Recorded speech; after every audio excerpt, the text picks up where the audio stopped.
Kunan sits quietly and thinks about his life. He is a young boy born entirely blind. People around him constantly say that they feel sorry for him because he cannot see anything. He possesses a special mark called the hero's scar. The maids in his family's mansion constantly look at him with pity. Kunan feels confused by their reactions and wonders what it actually means to see colors and shapes.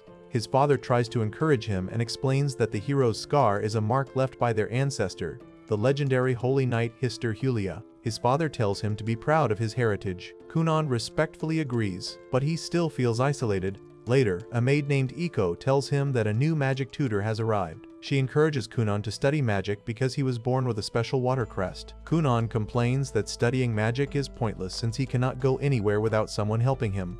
Iko ignores his complaints and holds his hand as they walk through the mansion to meet the new teacher. They enter a large room and meet a blue-haired woman named Genie. She introduces herself as his new magic tutor and immediately starts the lesson. Genie teaches Kunan a basic water creation spell called Aori. Kunan follows her instructions and successfully forms a tiny drop of water at the tip of his wand. Genie happily praises his great work. Kunan asks her to describe the spell he just cast. Genie explains that he produced a tiny ball of water. She tries to think of a good comparison and tells him that the water ball is about the size of a human eyeball. Hearing the word eyeball completely changes everything for Kunan. He realizes that if his magic can create water in the exact shape and size of an eyeball, he might be able to create actual working eyes for himself. This sudden realization fills him with extreme determination. He loudly declares to Genie that he will use his magic to make his own eyes no matter what happens. Kunan starts practicing his magic constantly. His new goal makes him incredibly curious about the entire world around him. He starts eating completely different foods and asks Iko countless questions about his meals. While eating a sandwich, he asks Iko to identify the crunchy green leaves inside it.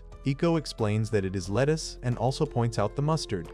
Later, he eats a sweet fruit and assumes it is an apple, but Iko corrects him and tells him it is actually a plum. Kunan admits that he is finally interested in knowing exactly what he is putting in his mouth. He mentions that the amount of new smells is almost overwhelming. Iko feels extremely happy that Kunan is finally taking an interest in life and tells him that cooking for him feels very rewarding now. She decides to test his new curiosity by holding a small grape near his face and asking him to guess what it is. Iko accidentally talks too much and jokingly apologizes, saying she hopes they do not cut her pay for being too loud. Kunan also develops a deep thirst for knowledge. He sits in the library and asks another maid to read him history books. He specifically requests the story of his ancestor, the holy knight Hister. The maid warns him that the story might be a bit gruesome, but Kunan insists he wants to hear it. She reads the story about the ancient war between the heroes and the demon lord. She explains how the hero defeated the enemy but lost an arm and a leg during the brutal fight. She tells Kunan that the descendants of the hero are sometimes born missing body parts, and people call them the reincarnations of the hero. Kunan listens to the story while practicing outside. He tells himself that he is his own person,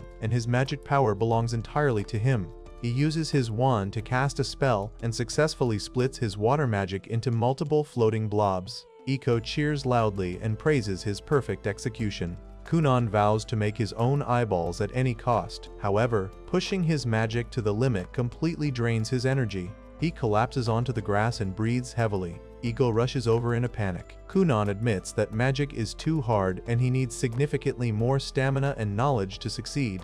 Iko tries to cheer him up by jokingly offering him more affection and offering to sleep in his bed, but Kunan quickly rejects the idea. Iko suggests they slowly increase his food intake to help him grow stronger. Kunan also decides to start training his muscles through sword practice. Iko fully supports the idea and promises to ask his father to hire an accomplished sword teacher. Before she leaves to find his father, she loudly demands a pay raise for all her hard work. Kunan jokes that she is being way too loud during his training. Iko laughs and says she would have cried if he ignored her jokes. Kunan soon begins his physical training. He swings a wooden practice sword repeatedly under the strict guidance of an elderly teacher named Uro. Genie arrives for their next magic lesson and is very surprised to see Kunan practicing swordplay. Uro dismisses himself so the lesson can begin. Genie asks Kunan if he wants to take a break, but he refuses and says he is perfectly fine. Genie decides to review the basic water spell from their previous lesson. She asks him to show her what he remembers. Kunan immediately casts the spell and summons several massive water bubbles that float perfectly in the air. Genie is completely shocked by the display. She realizes that Kunon managed to master the spell and increase its power entirely on his own. She secretly thinks to herself that Kunon is a terrifying genius. Meanwhile, Princess Mutica rides in a fancy carriage toward Kunon's mansion. She is Kunon's fiancée due to a political marriage arranged by the king. Mirika complains to her maid that she hates the idea of visiting him. She mentions that Kunon always looks gloomy and miserable. She remembers a time in the past when they stood together in the forest. She had asked him what he wanted to play, but Kunon bluntly told her he wanted to play nothing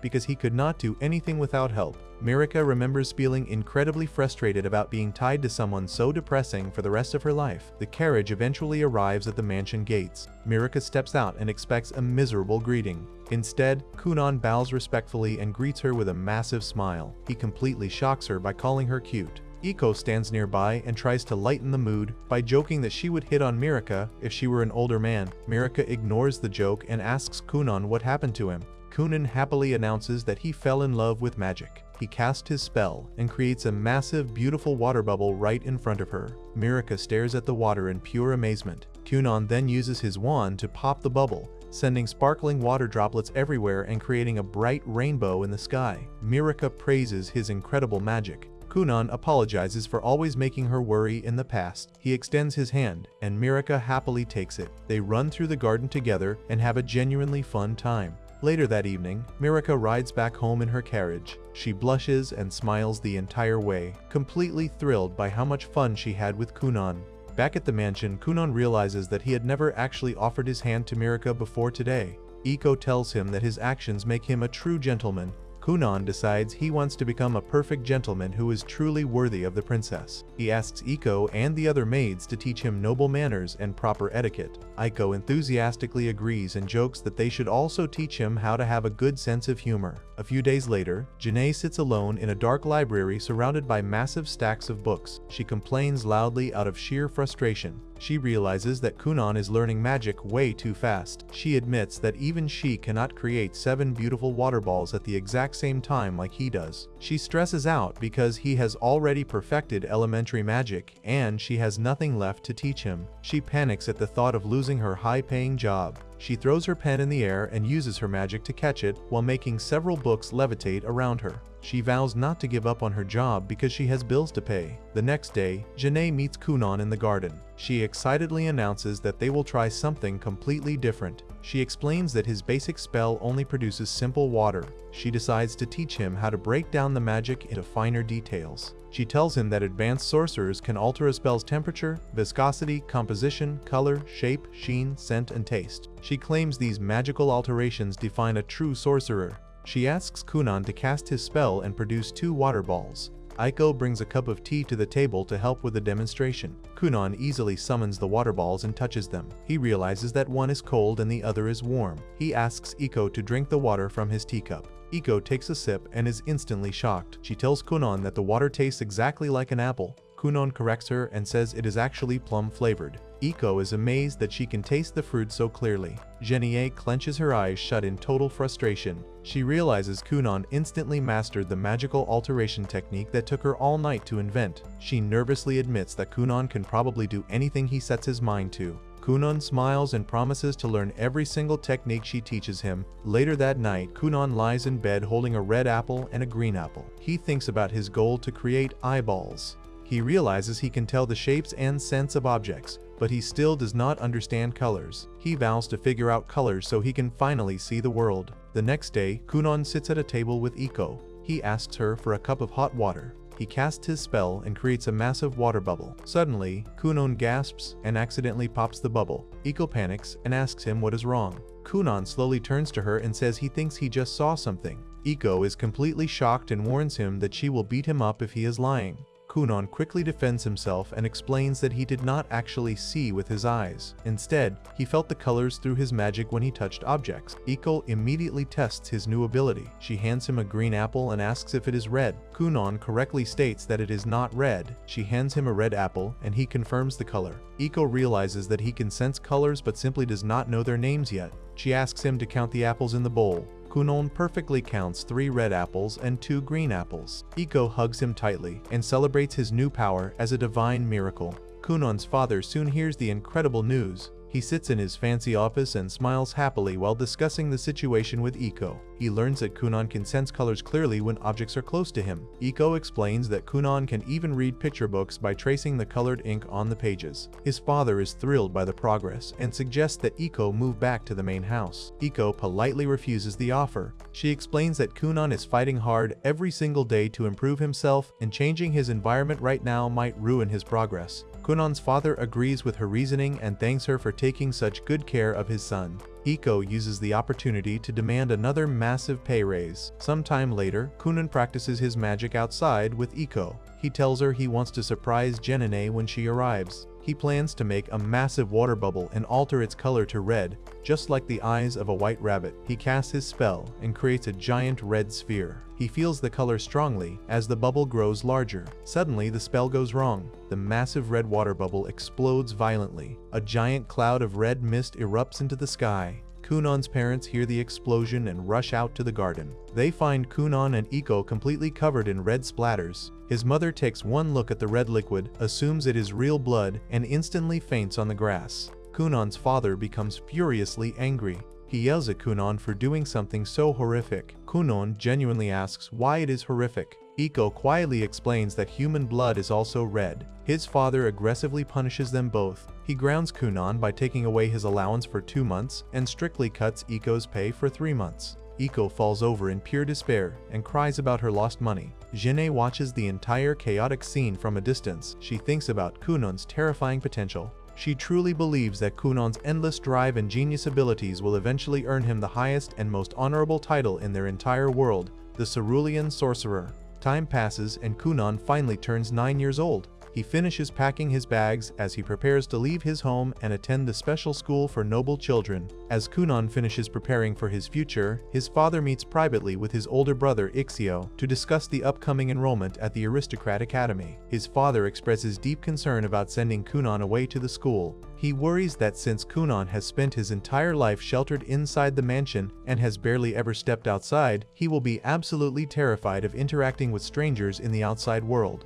Ixio listens carefully and remembers the days when Kunon was deeply depressed about his blindness. He recalls taking Kunon outside and holding his hand to offer comfort when his little brother felt completely hopeless. Thinking back to those difficult times, Ixio fiercely vows to protect Kunon at any cost. He promises their father that as an older brother he will not let anything bad happen to Kunon this time around. Meanwhile, inside the Grand Mansion's library, the magic tutor Genie sits at a large wooden desk surrounded by massive stacks of books. She is currently researching a magical practice known as hydromancy. She explains to the maid Iko that hydromancy involves using a container filled with water to tell fortunes or locate missing items. Hearing this, Iko gets incredibly excited and immediately asks if the magic can help her find her lost youth and the brilliance she feels she has lost over the years. Genie smiles and reassures her that she is still young and right in the middle of her youth. Iko then eagerly asks if hydromancy can be used to track down her future groom. Genie playfully tells Iko that she is a fine woman and that men will naturally be all over her. She even jokes that if she were actually the second son of a marquis instead of a woman, she would gladly take Iko as her bride.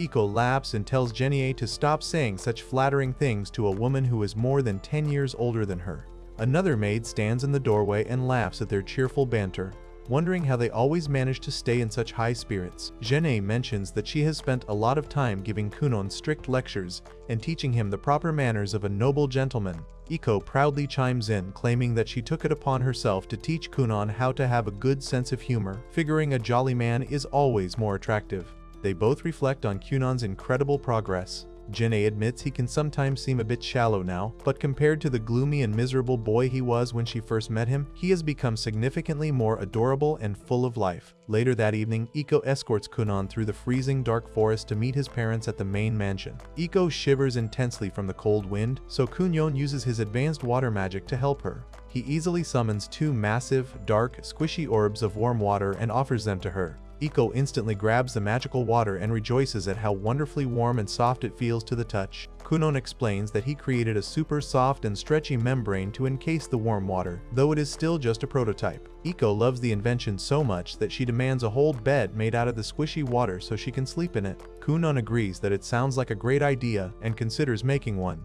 As they continue walking, Kunon wonders aloud why his father suddenly summoned him. He worries that he might have done something wrong and is about to be yelled at. Iko reassures him that he has been perfectly well behaved lately. Kunon brings up the chaotic incident where he accidentally turned the garden into a sea of red water, but Iko reminds him that the explosion only happened because he literally told her they should go all out. Kunon admits he went a bit too far that day, but confesses that he actually enjoys doing extreme things like that. They finally arrive at the main mansion and are warmly greeted by the elderly butler, Valen. Ixio is also there waiting for them in the grand hallway. Ixio immediately offers to hold Kunon's hand to guide him, but Kunon politely declines. He explains that his magic has grown so precise that he can now sense everything in his surroundings without needing physical assistance. Ixio realizes this is just another benefit of Kunon's incredible magical growth and feels a bit nostalgic.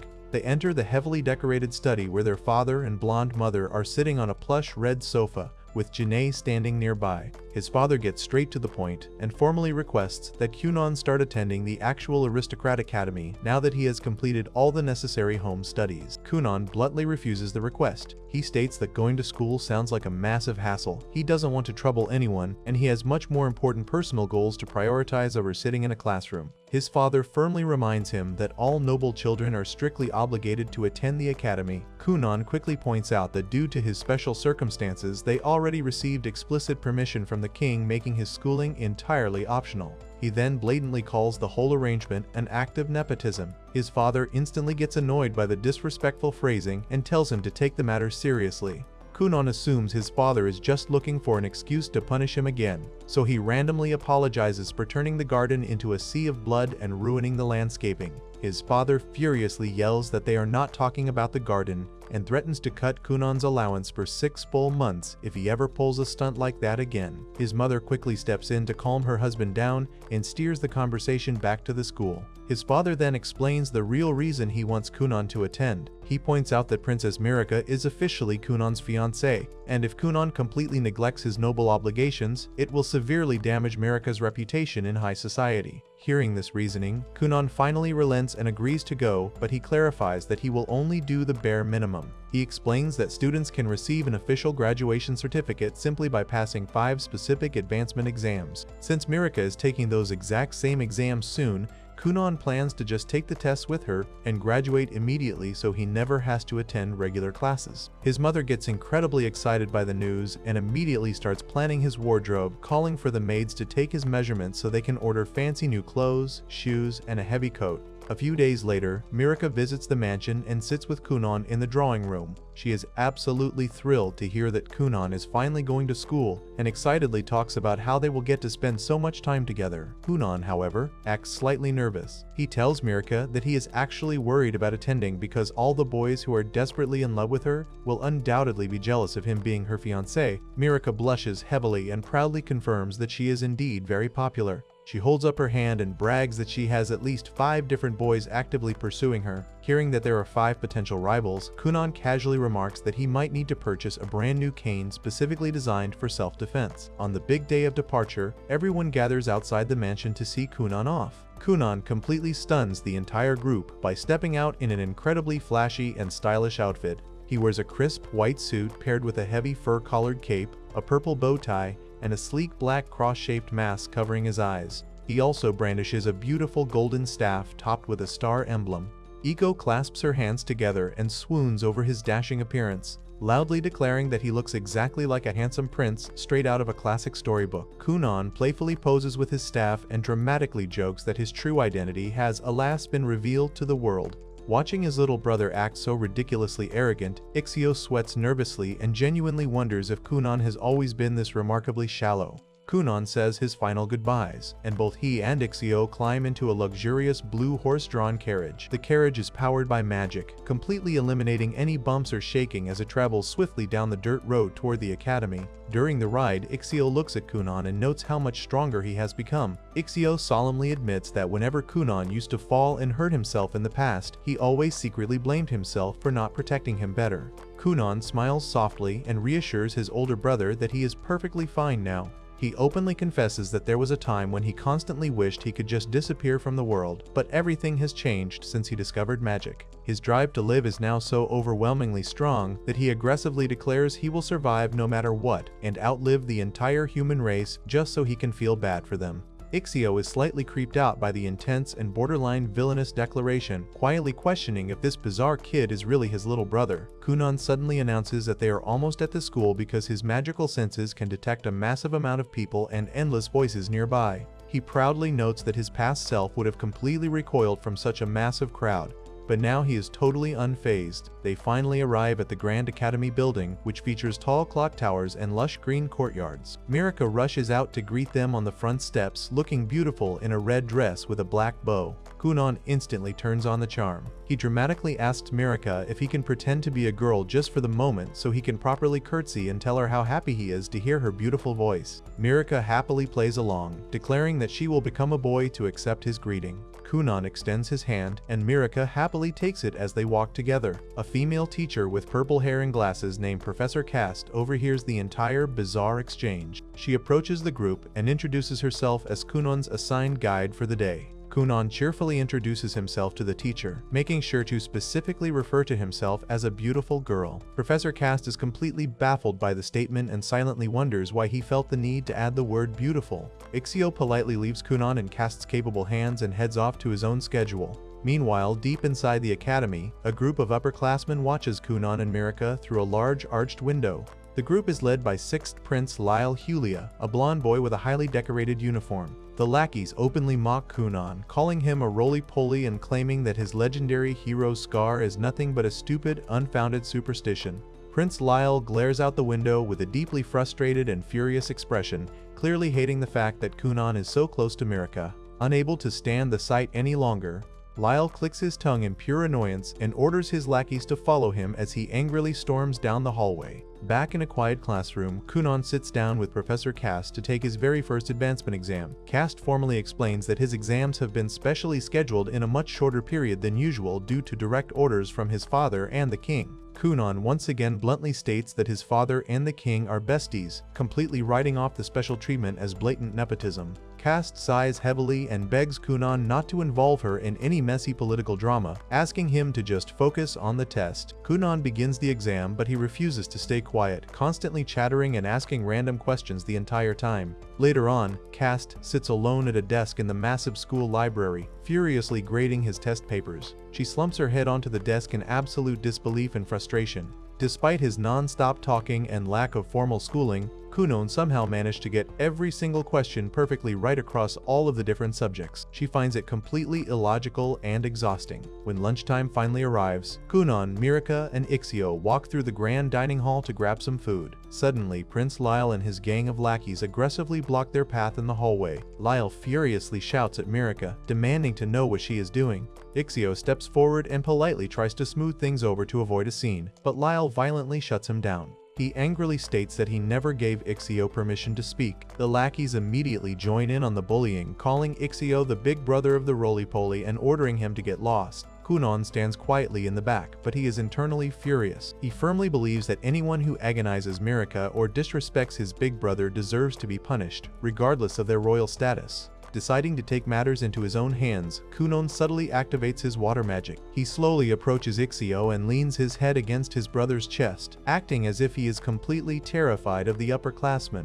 A split second later, a massive, dark, wet stain magically materializes right on the crotch of Prince Lyle's trousers. The lackeys instantly gasp in horror, loudly pointing out that it looks like the prince just wet himself in the middle of the crowded hallway. Lyle looks down in absolute shock and aggressively panics. He desperately waves his hands and shouts that he did not pee his pants, but the massive stain makes his denials look completely ridiculous. Utterly humiliated in front of the surrounding students, Lyle turns around and sprints away as fast as he can, with his loyal gang chasing awkwardly behind him. Kunon smirks behind his mask and calmly states that the nuisance is finally gone. With the bullies out of the way, Kunon, Mirika, and Ixio sit down at a wooden table to eat hamburgers. Ixio is having a full-blown panic attack. He holds his head in his hands, agonizing over the fact that they just severely disrespected a member of the royal family on their very first day. He desperately wonders how he is supposed to report this catastrophic incident to their father.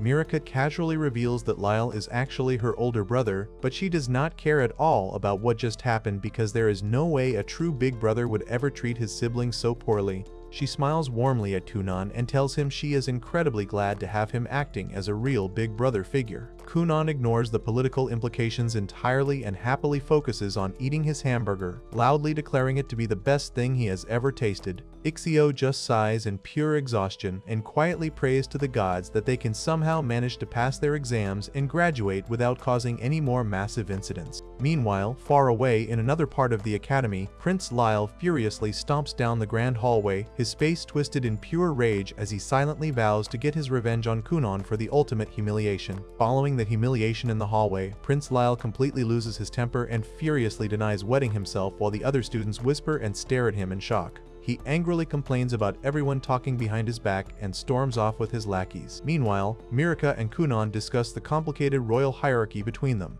Mirika explains that she is the 9th princess and Lyle is the 6th prince, which means he technically outranks her in the royal family. However, she points out that because she is officially engaged to Kunan, who is a famous sorcerer, her social status is rapidly rising above Lyle's in high society. Kunan listens to this and jokingly suggests that he should go find Lyle and apologize for the embarrassing incident just to smooth things over. Both Mirika and Ixio instantly panic at the idea and loudly forbid him from doing it, knowing it would only cause a massive fight. A few days later, the academy prepares for the graduation exams. Kunan spends his morning training in the garden with his magic teacher Genie. Genie instructs him to practice altering the physical sensation of his water magic. Kunan focuses his energy and successfully makes a floating water sphere feel exactly like a solid apple. Genie praises his progress and tells him to keep experimenting with different textures. Later that day, Kunan arrives at the academy courtyard with Genie. Genie tells the group that she is busy collecting various samples for her magic alteration research. Mirika and Ixio soon arrive to meet them.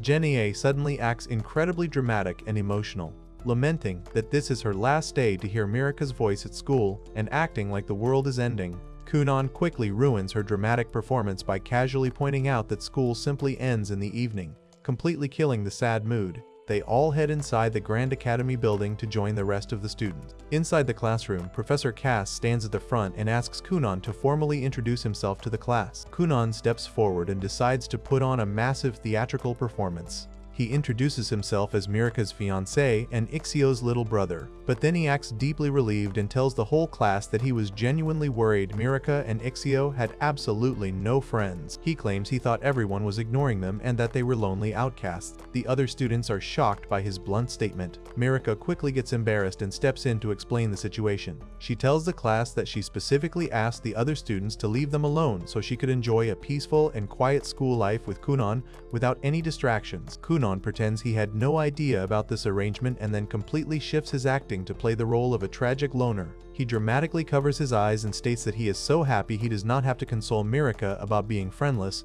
acting as if he knows the deep pain of having no friends. Mirika instantly sees right through his ridiculous acting. She points out that Kunan is perfectly fine having no friends and actually prefers being alone. Kunan immediately drops the sad act, cheerfully agrees with her, and admits that humans do surprisingly okay by themselves. Professor Cast and the other students watch the bizarre exchange with deep concern, wondering what is wrong with him. The exam bell finally rings across the academy. In another part of the building, Lyle refuses to wait for the professors and acts incredibly arrogant towards his lackeys. Everyone eventually sits down at their desks and takes the written final exam. After the test is over, Lyle stands in a hallway, still furious about the rumors and the people talking behind his back. Suddenly, Kunan approaches him. Kunan reaches out and grabs Lyle's hand with an incredibly strong, vice-like grip. He cheerfully introduces himself as Lyle's future brother-in-law.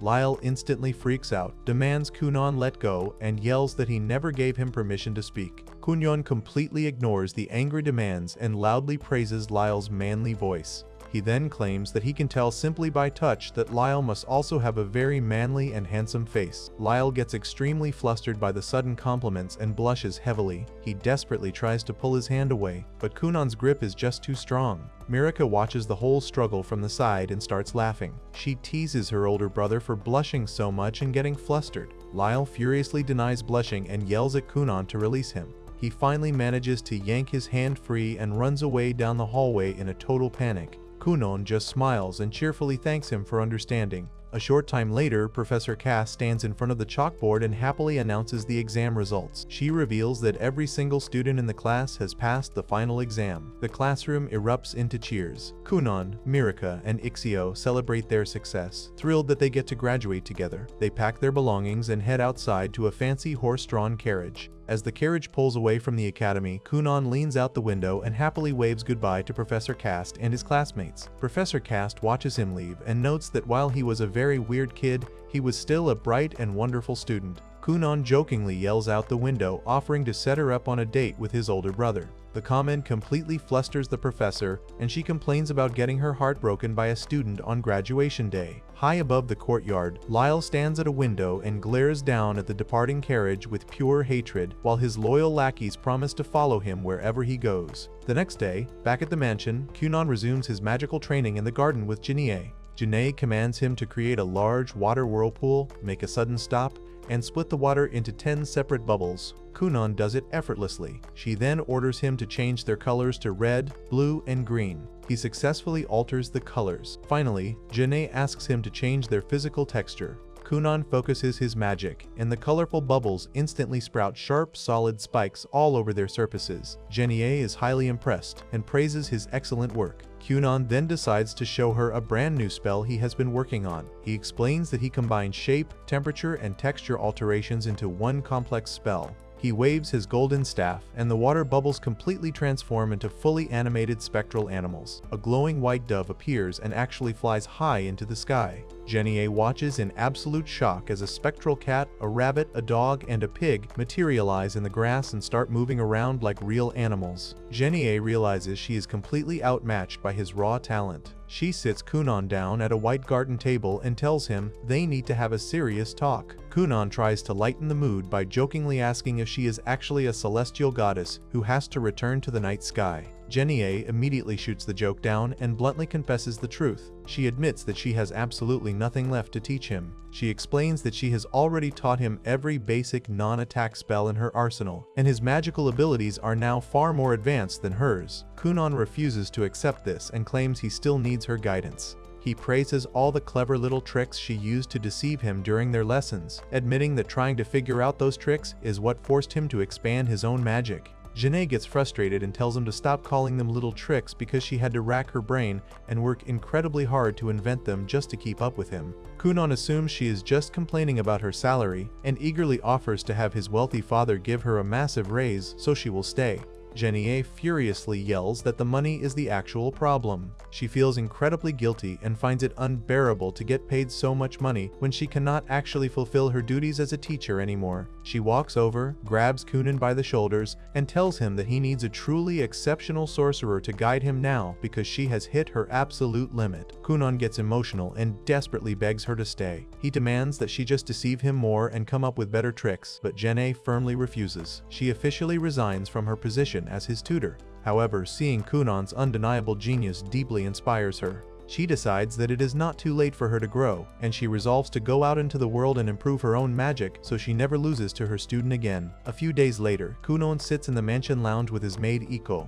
Iko mentions that Janae left the estate without saying a proper goodbye because she knew she would not be able to hold back her tears. Iko then excitedly changes the subject and asks Kunon to find her a handsome, wealthy, and young male servant to marry. Kunon completely ignores her romantic requests and sinks into a deep depression. He complains that both Janae and his other teacher, Lady Flora, have abandoned him. He uses his magic to create 2 glowing blue spirit rabbits that hop around the room. He sadly mentions an old wives' tale that claims rabbits will literally die if they get too lonely. Seeing how genuinely heartbroken and lonely he is, Iko immediately drops her jokes about getting married and tries her best to comfort him. Later that evening, Kunon attends a formal dinner with his parents while Iko serves them.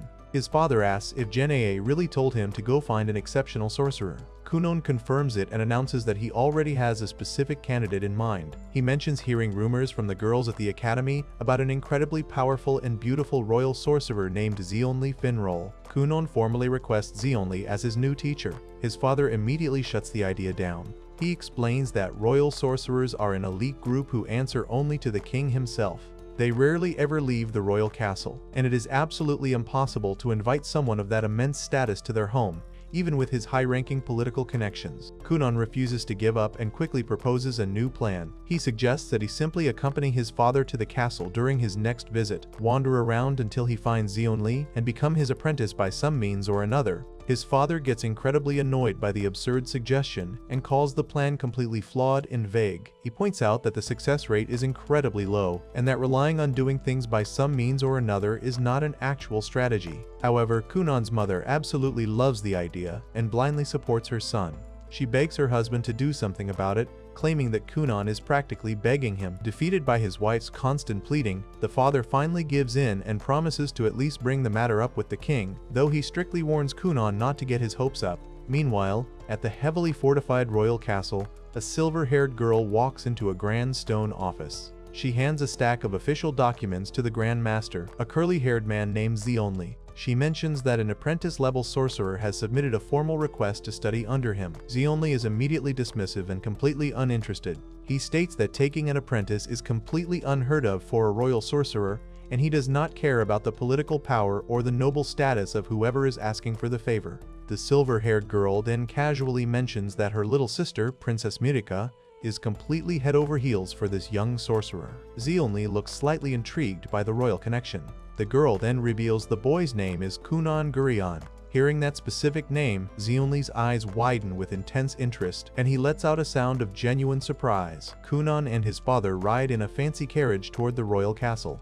His father mentions that getting permission to meet the king alone for a magic tutor request is a huge surprise. He hopes the king will carefully consider their request. He also notes that the royal sorcerers have recently taken a strong interest in Kunan. He asks Kunan what kind of magic he has been learning lately. Kunan happily demonstrates his progress by using his magic to create a small black water cat right there on the carriage seat. He explains that initially he could only make transparent water shapes, but now he has learned how to add solid colors like white or calico. The father is completely amazed by the spell and asks if the cat is really just made of water. He reaches out and gently pets the water cat, clearly enjoying the magical creature. Kunan notes that some of the cat's movements are still a bit unnatural, but he plans to study more and even wants to figure out how to replicate their meows perfectly. The father admits that he really likes cats. Kunan suggests that they could keep a real cat at their estate, pointing out that they could use their family's immense wealth and power to collect cute cats from all over the world. The father immediately rejects the idea. He explains that if they had a real cat in the house, he would be too distracted playing with it to get any actual work done. He also points out that having animals running around could be dangerous because they might make Kunan trip. Furthermore, he mentions that their maid, Iko, actually prefers dogs over cats. Kunan understands and thanks his father for always thinking about his safety. The father tells him not to worry about it anymore. Kunan then suggests the alternative idea of keeping cats outside the mansion instead. He explains that Iko told him keeping outdoor cats is a sign of high status among nobles, while bringing them inside is considered crude. The father is highly skeptical of the maid's strange advice, but Kunan quickly adds that Princess Mirika also agreed with this specific custom. Hearing that the princess herself approves of the practice, the father reconsiders and decides that keeping cats outside might actually be a good idea after all. Soon, the carriage arrives at the massive stone castle and passes through the main gates. A white-haired woman comes out to greet them. The father respectfully addresses her as Lady Raisha and thanks her for coming out to meet them. He then orders Kunan to greet her properly, explaining that she is the second princess of the kingdom. Kunan excitedly greets her and calls her his future sister-in-law. Raisha introduces herself and mentions that Mirika has told her a lot of great things about him. She then notices the black kitten sitting next to Kunan and calls it adorable. She reaches down to pick the kitten up from the stone street, but her hands pass right through it, splashing water onto the ground. She is shocked to realize the cat is entirely made of magic. Kunan smiles and admits he hasn't even named the water cat yet. The father crouches down and looks at the puddle, mourning the fleeting life of the magical cat. Raisha then offers to take Kunan to the Black Tower while his father goes to have his formal audience with the king. The father thanks her and asks Kunan how he plans to get home later. Kunan assures him that he can get home by himself because he also wants to go see Mirika while he is here. The father agrees to arrange a separate carriage for him and tells him to enjoy his time. Kunan excitedly reveals that he actually reserved a table at the exact same auspicious restaurant where his father managed to win his mother over. The father gets embarrassed and quickly tells him to just go have fun. Raisha leads Kunan toward the Black Tower, explaining that it is located on the completely opposite side of the castle. As they walk through the grand hallways, she asks if he is comfortable walking, and he confirms that he is perfectly fine. She tells him to listen closely while they walk. Kunan eagerly asks if she is going to teach him about the essence of sorcerers or a new interpretation of compound magic. He gets increasingly excited and asks if she is going to explain how to apply old interpretations to new ones, or teach him a new theory on three-dimensional oblique magic circles. Raisha gets a bit overwhelmed by his advanced questions and asks him to stop. She explains that she cannot have such high-level magical conversations while casually walking. She then changes the subject and asks if Mirika told him that the royal family has 7 princes and 10 princesses. Kunan notes that having a higher ratio of girls is wonderful. Raisha explains that while the throne goes to the first prince in most countries, their kingdom leans heavily toward a meritocracy.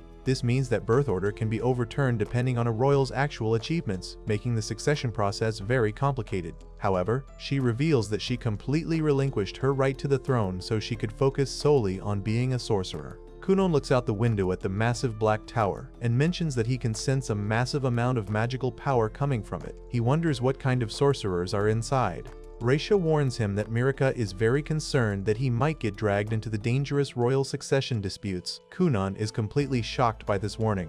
Raisha then shows him a special spell she uses to get around the large castle. She explains that she created a very thin layer of water on the bottom of her shoes and completely froze it. She lifts her boot to show him the ice-like sole, explaining that it acts like an ice sleigh and is much faster than regular walking. Kunan is highly impressed and enthusiastically agrees to try it. Raisha quickly gives him some final advice before they start, warning him not to affiliate with any political faction carelessly and instructing him never to sign or say anything that could be used against him later. Kunan agrees to the rules and offers to skate alongside her. They activate the ice magic on their shoes and start skating rapidly through the ornate hallways. Raisha runs past the guards and maids at an incredible speed. A maid drops her plates as the two of them speed past. They go so fast that they crash through the area, causing chaos and sending debris flying into the air. The guards panic and yell that it is too dangerous. A knight in silver armor named Sir Dario spots them and furiously chases after them. He shouts at them to stop at once. Raisha and Kunan refuse to stop and decide to go even faster to escape him.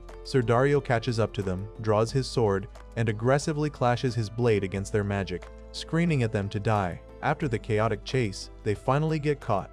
They are forced to kneel in the garden and apologize to Kunan's father, who is currently sitting in an armchair drinking tea. The father spits out his tea in shock when the guards inform him about the child sorcerer making mischief and getting caught by a knight. After the scolding, Kunan and Raisha go inside the Black Tower to meet the Grand Master of the Royal Sorcerers, Rondiman Akthard.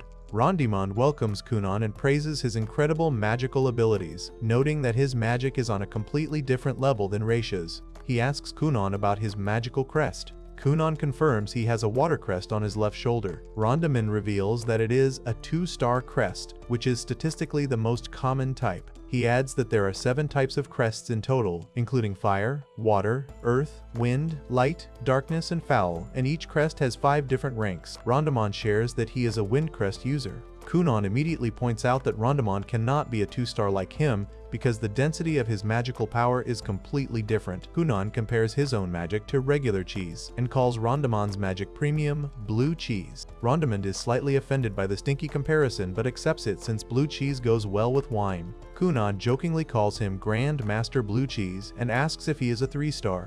Rondiman gets annoyed and tells him never to call him that name again, revealing that he is actually a 4-star sorcerer. Kunan admits he is not very surprised because he is still learning about the crest system and does not fully grasp it yet. He asks if the difference in ranks influences the type of magic a person can wield. Rondiman explains that there is no clear categorization for that, and the only known distinction is the total amount of magical power a person possesses. He emphasizes that what truly matters is how devoted a sorcerer is to learning. With the explanation over, Rondiman excitedly announces that it is time for the fun part. They all head outside to a misty green field where a large group of sorcerers in black cloaks is waiting. Rondiman tells Kunan that he is fascinated by him and wants to give him a special test. The other sorcerers whisper among themselves, amazed that Kunan is the boy who gave Sir Dario such a hard time. Kunan asks if passing the test means a royal sorcerer will become his teacher. Rondiman tells him to begin the test and calls forward a young sorcerer named Victo.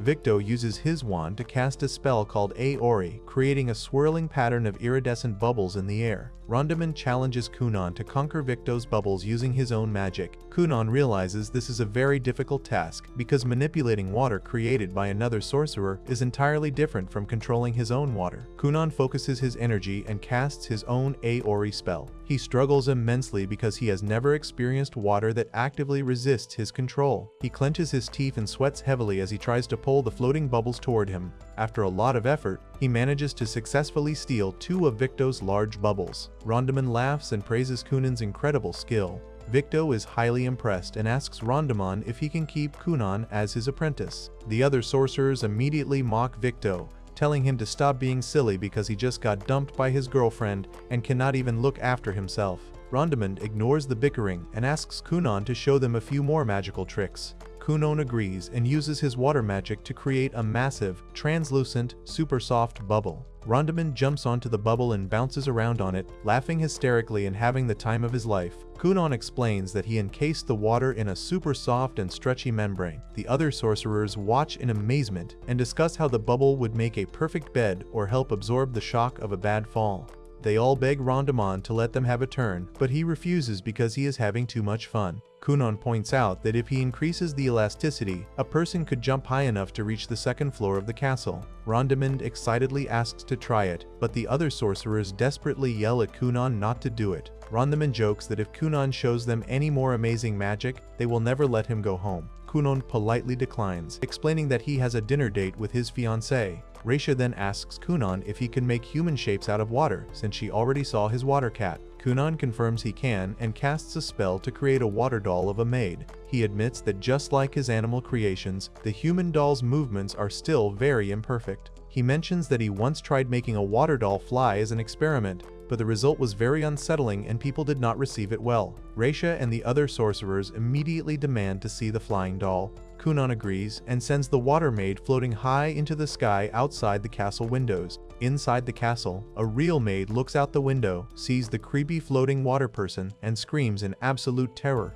The knights panic and cause another massive uproar. Because of this second incident, Kunan and Raisha are caught again. They are forced to kneel in the grassy field and apologize to Kunan's father for a second time. The other sorcerers try to blame Victo for starting the mess, which leads to more bickering among the group. Kunan's father steps forward and delivers a very strict lecture. He states that those who use magic must always be held accountable for their actions. He tells Kunan that magic is power, and he must never use it to hurt others even if someone orders him to do so. He emphasizes that as long as Kunan wields power, he carries a heavy responsibility. Kunan bows his head and sincerely apologizes for his reckless behavior.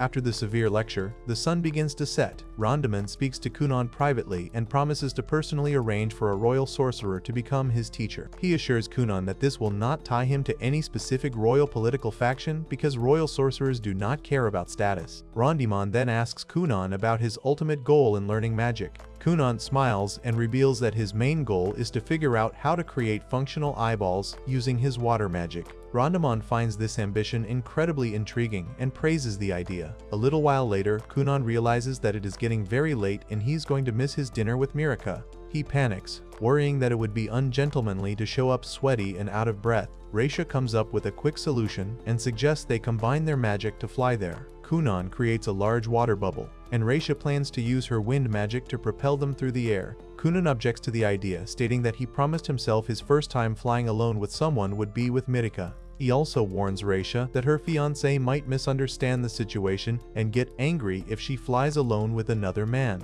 Raisha completely ignores his concerns, laughing and stating that she does not even have a fiancé. She grabs Kunan's hand and pulls him onto the floating bubble. She activates her wind magic, and the bubble shoots rapidly into the dark evening sky. Kunan screams in terror as they fly at an incredible speed high above the castle towers. Raisha completely ignores his panic and decides to go even faster. They fly through the sky until they reach their destination, but they lose control and crash hard onto a dark tiled roof. Thankfully, Kunan manages to create a soft slime bubble right before impact to cushion their fall. They lie flat on the roof, relieved to be alive. Kunon apologizes for the rough landing and admits he should have decreased their speed gradually. A knight in silver armor steps onto the roof and catches them. He smiles but scolds them for doing something incredibly dangerous for the third time today. Kunon and Reisha bow their heads and apologize once again. Meanwhile, inside a well-lit room, Mirika stands in front of a mirror trying on a beautiful blue and purple dress. She asks her maid if Kunon will like the color. The maid assures her that he will be very pleased since it is her favorite color. The maid then quietly wonders to herself what kind of incredible gentleman Kunon must be to make the princess fall so deeply in love with him. Outside on the roof, the knight continues lecturing Reisha, reminding her that she needs to act like a member of the royal family and respect the rules. Later that evening,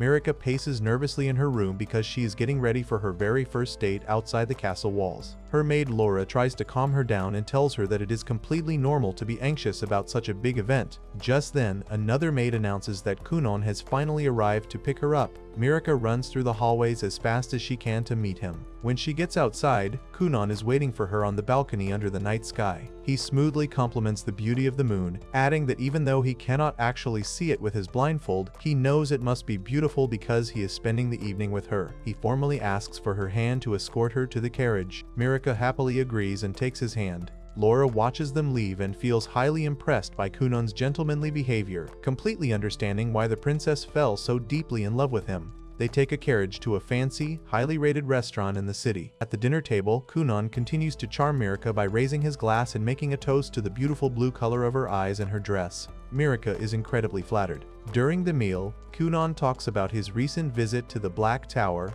He tells Mirika that he met her older sister Reisha and that every single sorcerer he encountered there was extremely impressive. He specifically mentions the Grand Master, referring to him as Grand Master Blue Cheese, and notes that the man's magical power was as dense and perfectly arranged as Mirika's beautiful hairstyle. Laura and the other servants standing nearby find the cheese metaphor a bit strange, but they keep quiet. Kunon then happily announces that he successfully passed the sorcerer test. He explains that he has not yet received the official notice about who his magic teacher will be, but he feels confident that the royal family will arrange a great mentor for him. He playfully compares the upcoming arrangement to Mirika's perfectly shaped and colorful fingernails. The constant compliments leave Mirika blushing heavily. Kunon tells her that he has heard many interesting stories lately, but he insists that her stories are far more engaging. He uses another odd metaphor, comparing her words to sparkling bird-repelling charms swinging in a wheat field. He then takes a bite of his food and calls the meat incredibly refreshing. Mirika is slightly confused by the concept of refreshing meat and his weird comparisons, but she is just too happy to care. Kunon tells her that he is doing his absolute best to provide a wonderful dinner right now.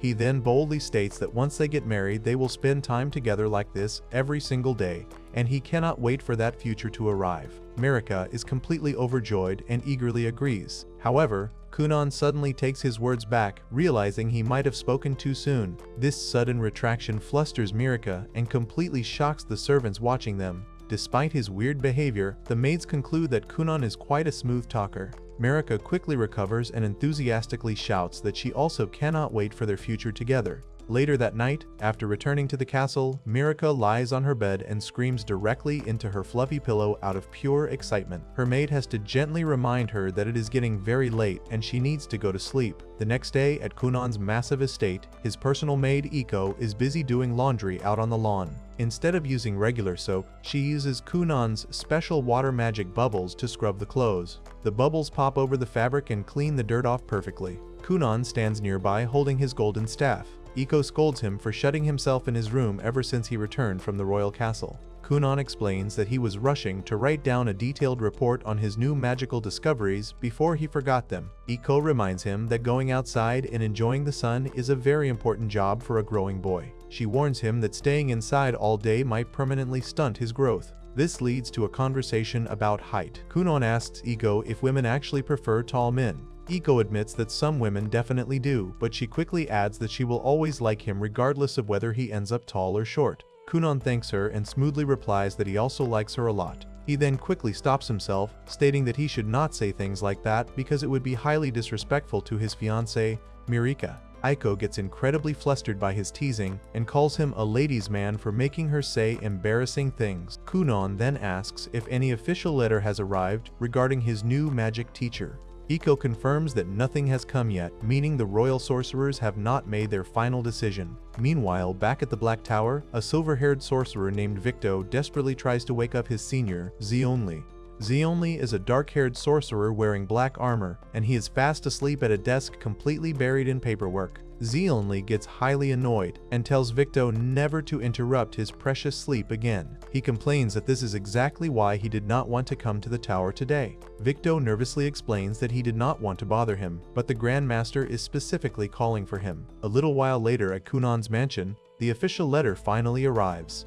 Iko excitedly reads it and announces that his new teacher is Zionli Finrol. Kunan recognizes the name immediately as the person his parents previously discussed. Iko completely loses her mind with excitement. She explains that Zionli is incredibly famous and every single woman in the country knows him because he is rumored to be a magnificently gorgeous sorcerer.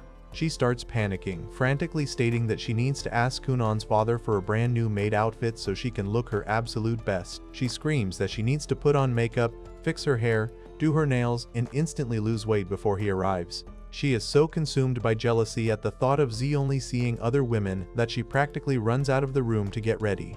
Around the same time at the royal castle, Mirika and her older sister Raisha are walking down a grand hallway. Raisha is openly complaining about the Grand Master's decision. She is extremely frustrated because she really wanted to be Kunan's official magic teacher. She wonders out loud why a guy like Zionli got chosen over her. As they walk, they run into two other blonde princesses named Evriel and Lidalia. These two princesses clearly dislike Mirika.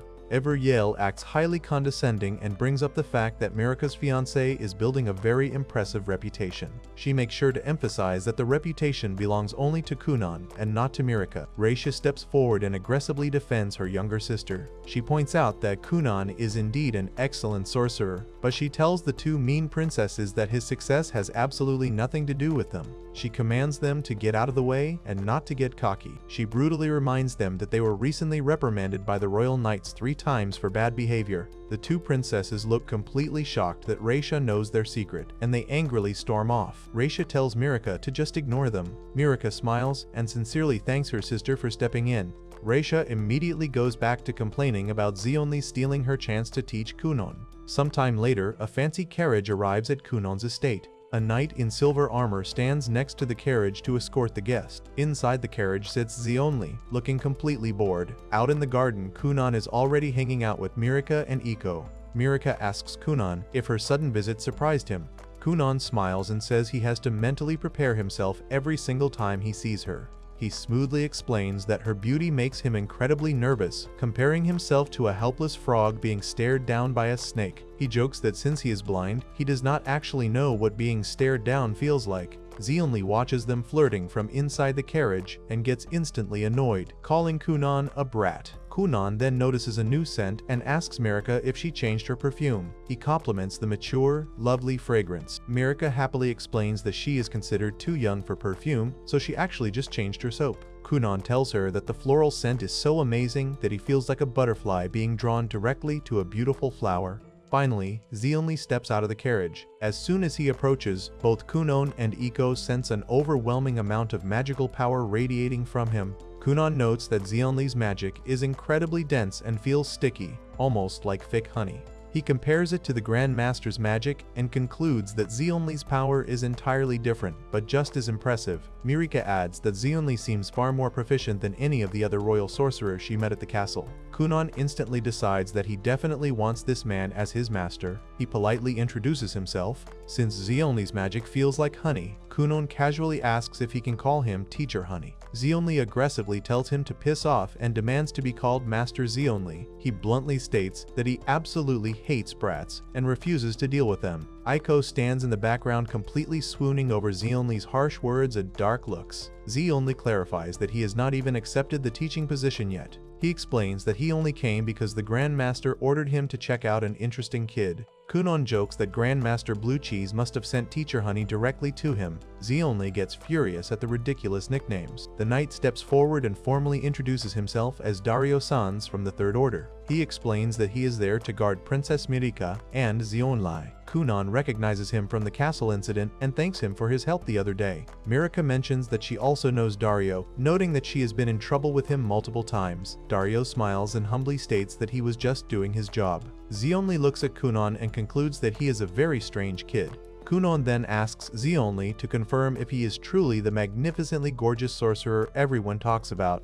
Aiko vigorously nods in agreement from the background. Kunan explains that since he is blind, he cannot actually see how cool Zeonli looks, but he assumes the rumors must be true. Zeonli feels like Kunan is openly mocking him and gets even more annoyed. They all move to a white table in the garden to sit down and have tea. Mirka politely thanks Zeonli for coming all this way just for her fiancé. Zeonli smirks and addresses her formally as the pretty princess. Kunan completely ignores Zeonli and goes back to flirting with Mirka. Zeonli interrupts them, demanding they stop flirting so they can have a serious discussion about magic. Dario watches them and whispers to Iko that Zeonli clearly just wants to have fun picking on the kid. Iko is too busy admiring Zeonli's face to care about the teasing. Zeonli begins the magic lesson by asking Kunan about compound spells. He explains that compound spells are created by dividing and rearranging basic magic circle. He then asks Kunan how many sections he can handle at once. Kunan confidently answers that he can do 31 sections. Zeonli smirks and brags that he can go up to 32, though he admits he sometimes fails at that level. He tells Kunan that 31 is not too shabby for a kid. Kunan casually drops a massive bombshell, revealing that he can actually go all the way up to 50 sections. Zeonli is completely stunned and demands to know how a kid could possibly manage that many sections. He specifically wants to know how Kunan got past the incredibly difficult 20-section hurdle. Kunan simply explains that he layered his magical crests and used a bunch of little tricks, which he prefers to call alterations. Zeonli is sweating profusely and wonders if the kid is actually telling the truth. He suddenly remembers a conversation back at the tower where Victo and another sorcerer were violently complaining about Zeonli getting Kunan as a student. They were furious because an exceptional talent like Kunan almost never comes around. Zeonli finally understands why everyone was so jealous. Wanting to test the boy's actual limits, Zeonli demands that Kunan show him the 50-section spell. Kunan cleverly counters by asking Zeonli to demonstrate his 50-section spell first. Zeonli refuses, stating that it is totally pointless to teach advanced magic to someone who cannot even do it. He orders Kunan to prove his skills and earn the instruction fair and square by violently sucking up to him. Mirka jumps in and defends Kunan, stating that her fiancé would never lower himself to doing something like that. However, Kunan immediately starts kissing up to Zeonli, enthusiastically calling him awesome, generous, and kind. He begs Zeonli to teach him. Zeonli is slightly taken aback but agrees to show his power. He summons a massive stone slab in the middle of the garden using his 3-star earth crest. He tells Kunan that his task is to completely destroy the solid wall using magic. If he fails, Zeonli promises to leave and never teach him.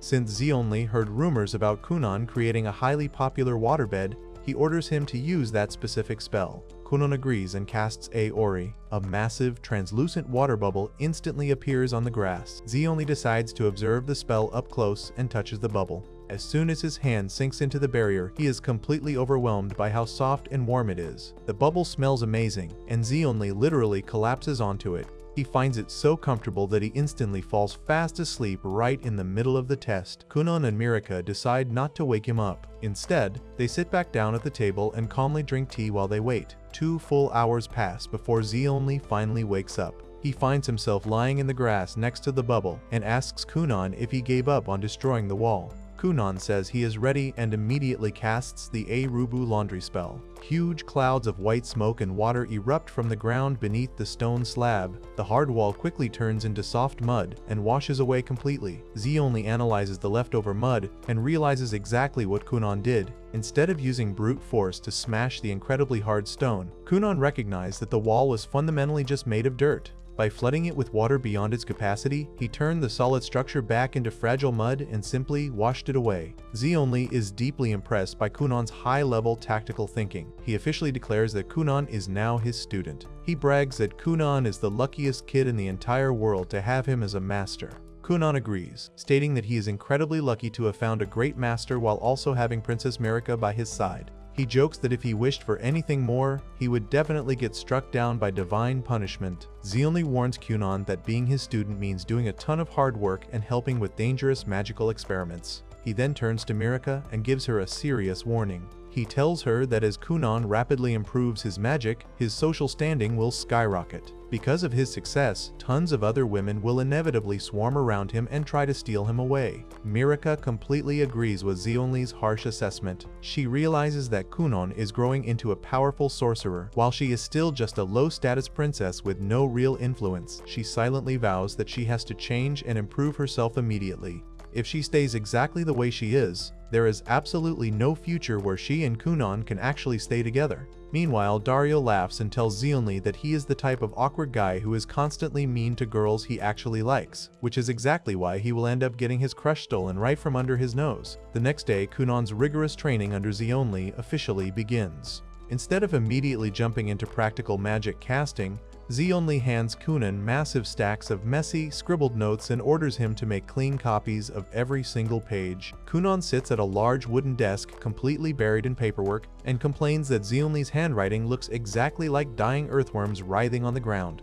Zeonli ignores the insult and insists that this tedious paperwork is a highly crucial part of his magical education. He explains that simply reading a grimoire or a textbook only provides a person with basic information. However, when a sorcerer manually copies complex formulas and diagrams, their physical body is forced to remember the movements and the logic behind the spells. Zeonli firmly believes that this physical repetition turns basic information into actual, usable knowledge, and that knowledge directly translates into raw magical power. Kunan is so deeply impressed by this highly logical philosophy that he dramatically declares his absolute love for his master. Zeonli completely brushes off the affection, maintaining his strict and cool demeanor while ordering Kunan to get back to work. Meanwhile, Mirika is dealing with her own deep insecurities regarding Kunan's incredibly rapid growth as a sorcerer. She desperately wants to keep up with him, so she asks the silver-armored knight Dario to train her in sword fighting. They practice out in the lush castle gardens using wooden swords. Dario easily parries all of her strikes and eventually knocks her straight to the ground. Despite the harsh defeat, Mirika refuses to give up. She picks her wooden sword back up and continues swinging with all her might. She knows that Kunan is destined for absolute greatness, and she constantly reminds herself that she must become a strong, capable woman who is truly worthy of standing by his side in the future.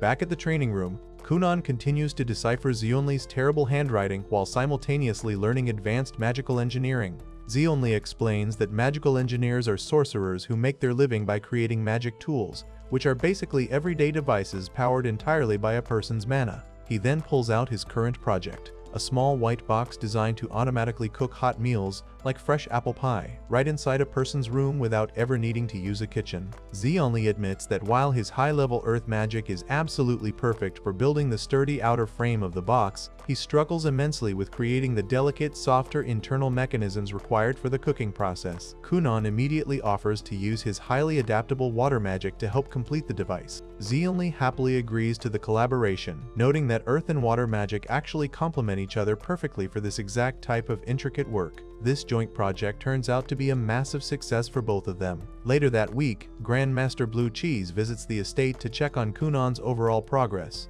Over a large lunch in the dining hall, the Grandmaster kindly asks Kunan if he wants to switch to a different teacher, assuming Zeonli might be too harsh on him. Kunan quickly rejects the offer and highly praises Zeonli instead. He states that Zeonli is an incredibly wonderful master who works him to the bone in the absolute best way possible. Zeonli gets highly embarrassed by the constant praise in front of his boss and angrily tells Kunan to shut up, but the Grandmaster just finds their close bond incredibly amusing. The Grandmaster then brings up the prestigious magic school, explaining that it is a massive academy where the brightest sorcerers from all over the world gather to learn. He tells Kunan that he should seriously consider enrolling there once he turns 12. 2 full years pass by quickly, and Kunan is now 10 years old. He has grown significantly taller, and his overall magical power has increased drastically. While hanging out in the forest with his friends, Zeonli suddenly interrupts them and drags Kunan away for another rigorous training session, completely ignoring the other kids' complaints. Out in the snowy courtyard of the estate, Zeonli decides to test Kunan's current limits by challenging him to demonstrate a massive 55-section compound spell. Kunan focuses all of his energy, creating a large blue magic circle beneath his feet and summoning numerous floating water bubbles around him.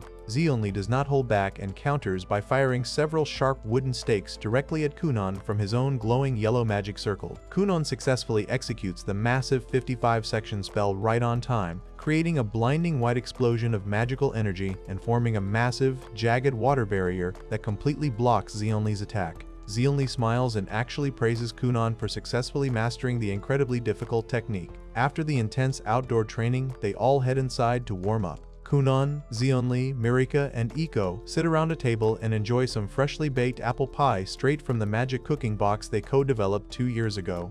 Iko mentions that the cooking invention has become incredibly popular across the country and is currently making Xionli a massive amount of money. Kunan immediately complains that he hasn't seen a single coin from their collaboration and demands to get paid for his hard work. Xionli simply brushes him off, claiming that the invaluable experience of the experiment was payment enough. Iko dramatically steps in and promises to support Kunan financially for the rest of his life, stating she knows his true talent better than anyone else. Kunan smoothly responds by suggesting they get married in the future so she can take care of him forever. Iko completely dismisses the joke, calling his delivery incredibly fake and monotonous. Xionli then interrupts the casual banter to drop some highly serious news. He tells Kunan that he has officially finished copying all the memos and blueprints, meaning his foundational training is now complete. Because Kunan is turning 12 this coming spring, Xionli officially orders him to pack his bags and prepare to attend the magic school the Grand Master mentioned years ago. Kunan adamantly refuses the order. He states that he absolutely does not want to leave his master's side and prefers to stay home where he can continue being worked to the bone by Xionli.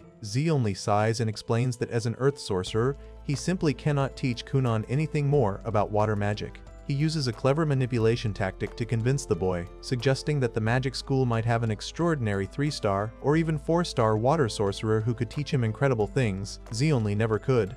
Kunan is highly intrigued by the possibility of meeting someone that powerful, but he still hesitates to leave his friends and family behind. Seeing his deep inner conflict, Mirika gently takes his hand. She tells him that he needs to go to the school so he can become an amazing, world-renowned sorcerer. She promises to use the time they are apart to become a fine woman worthy of him, and swears to wait for his return no matter how long it takes. Moved by her unwavering support, Kunan finally agrees to attend the magic school. As everyone starts preparing for the upcoming departure, Kunan suddenly stops in his tracks outside the mansion. He realizes that he got so caught up in his magical engineering projects, his relationship with Mirika, and his daily training sessions that he completely forgot his original purpose for learning magic in the very first place. He frantically runs back to his room, completely ignoring a highly confused Iko, and sits down at his desk covered in papers. He mentally kicks himself for being such a massive fool. The entire reason he started studying magic was to create artificial eyeballs so he could finally see the world.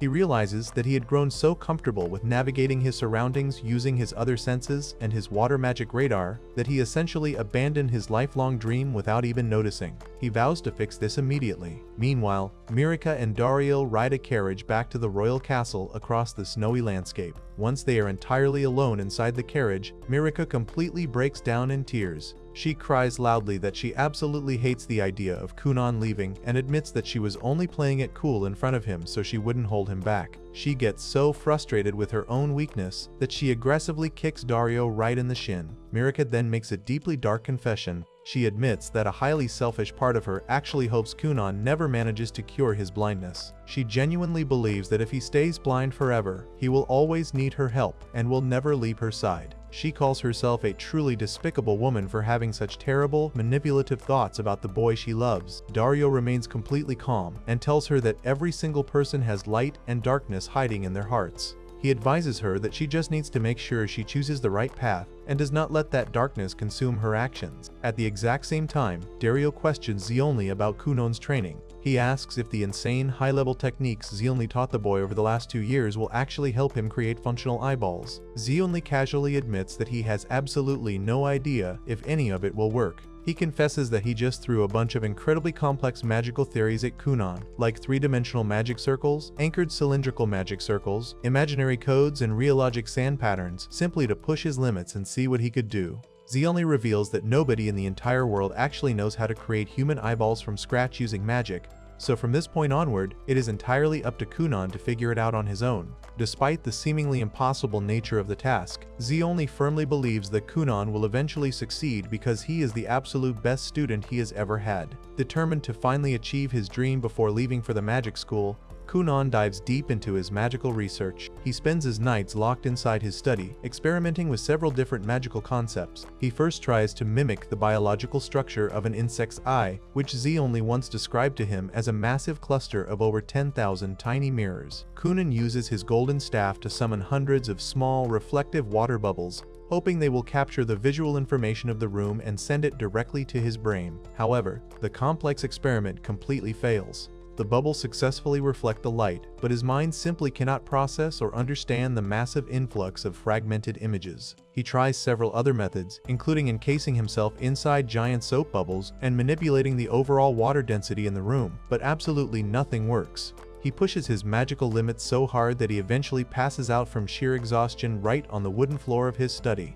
Later that night, his father finds him and wakes him up, inviting him to take a much-needed break in the wooden sauna Kunan built using his magic. Kunan joins his parents in the sauna, and they sit together sweating and drinking cold beverages to relax their muscles. His father notes that Kunan must be dealing with a truly massive challenge if he looks this stressed out. Kunan openly admits that creating the magical eyeballs is the absolute hardest experiment he has ever attempted, and he feels nowhere close to figuring out the solution. His parents offer their full, unconditional support, telling him to take as many breaks as he needs and reminding him that they are always there to help him with anything he requires. Feeling highly refreshed and deeply motivated by his family's love, Kunan realizes that he desperately wants to see their faces more than anything else in the world. He wants to experience the world exactly the way they do. With renewed determination, Kunan returns to his study and completely changes his magical approach. Instead of trying to build a highly complex network of thousands of tiny mirrors, he decides to think as simply as possible.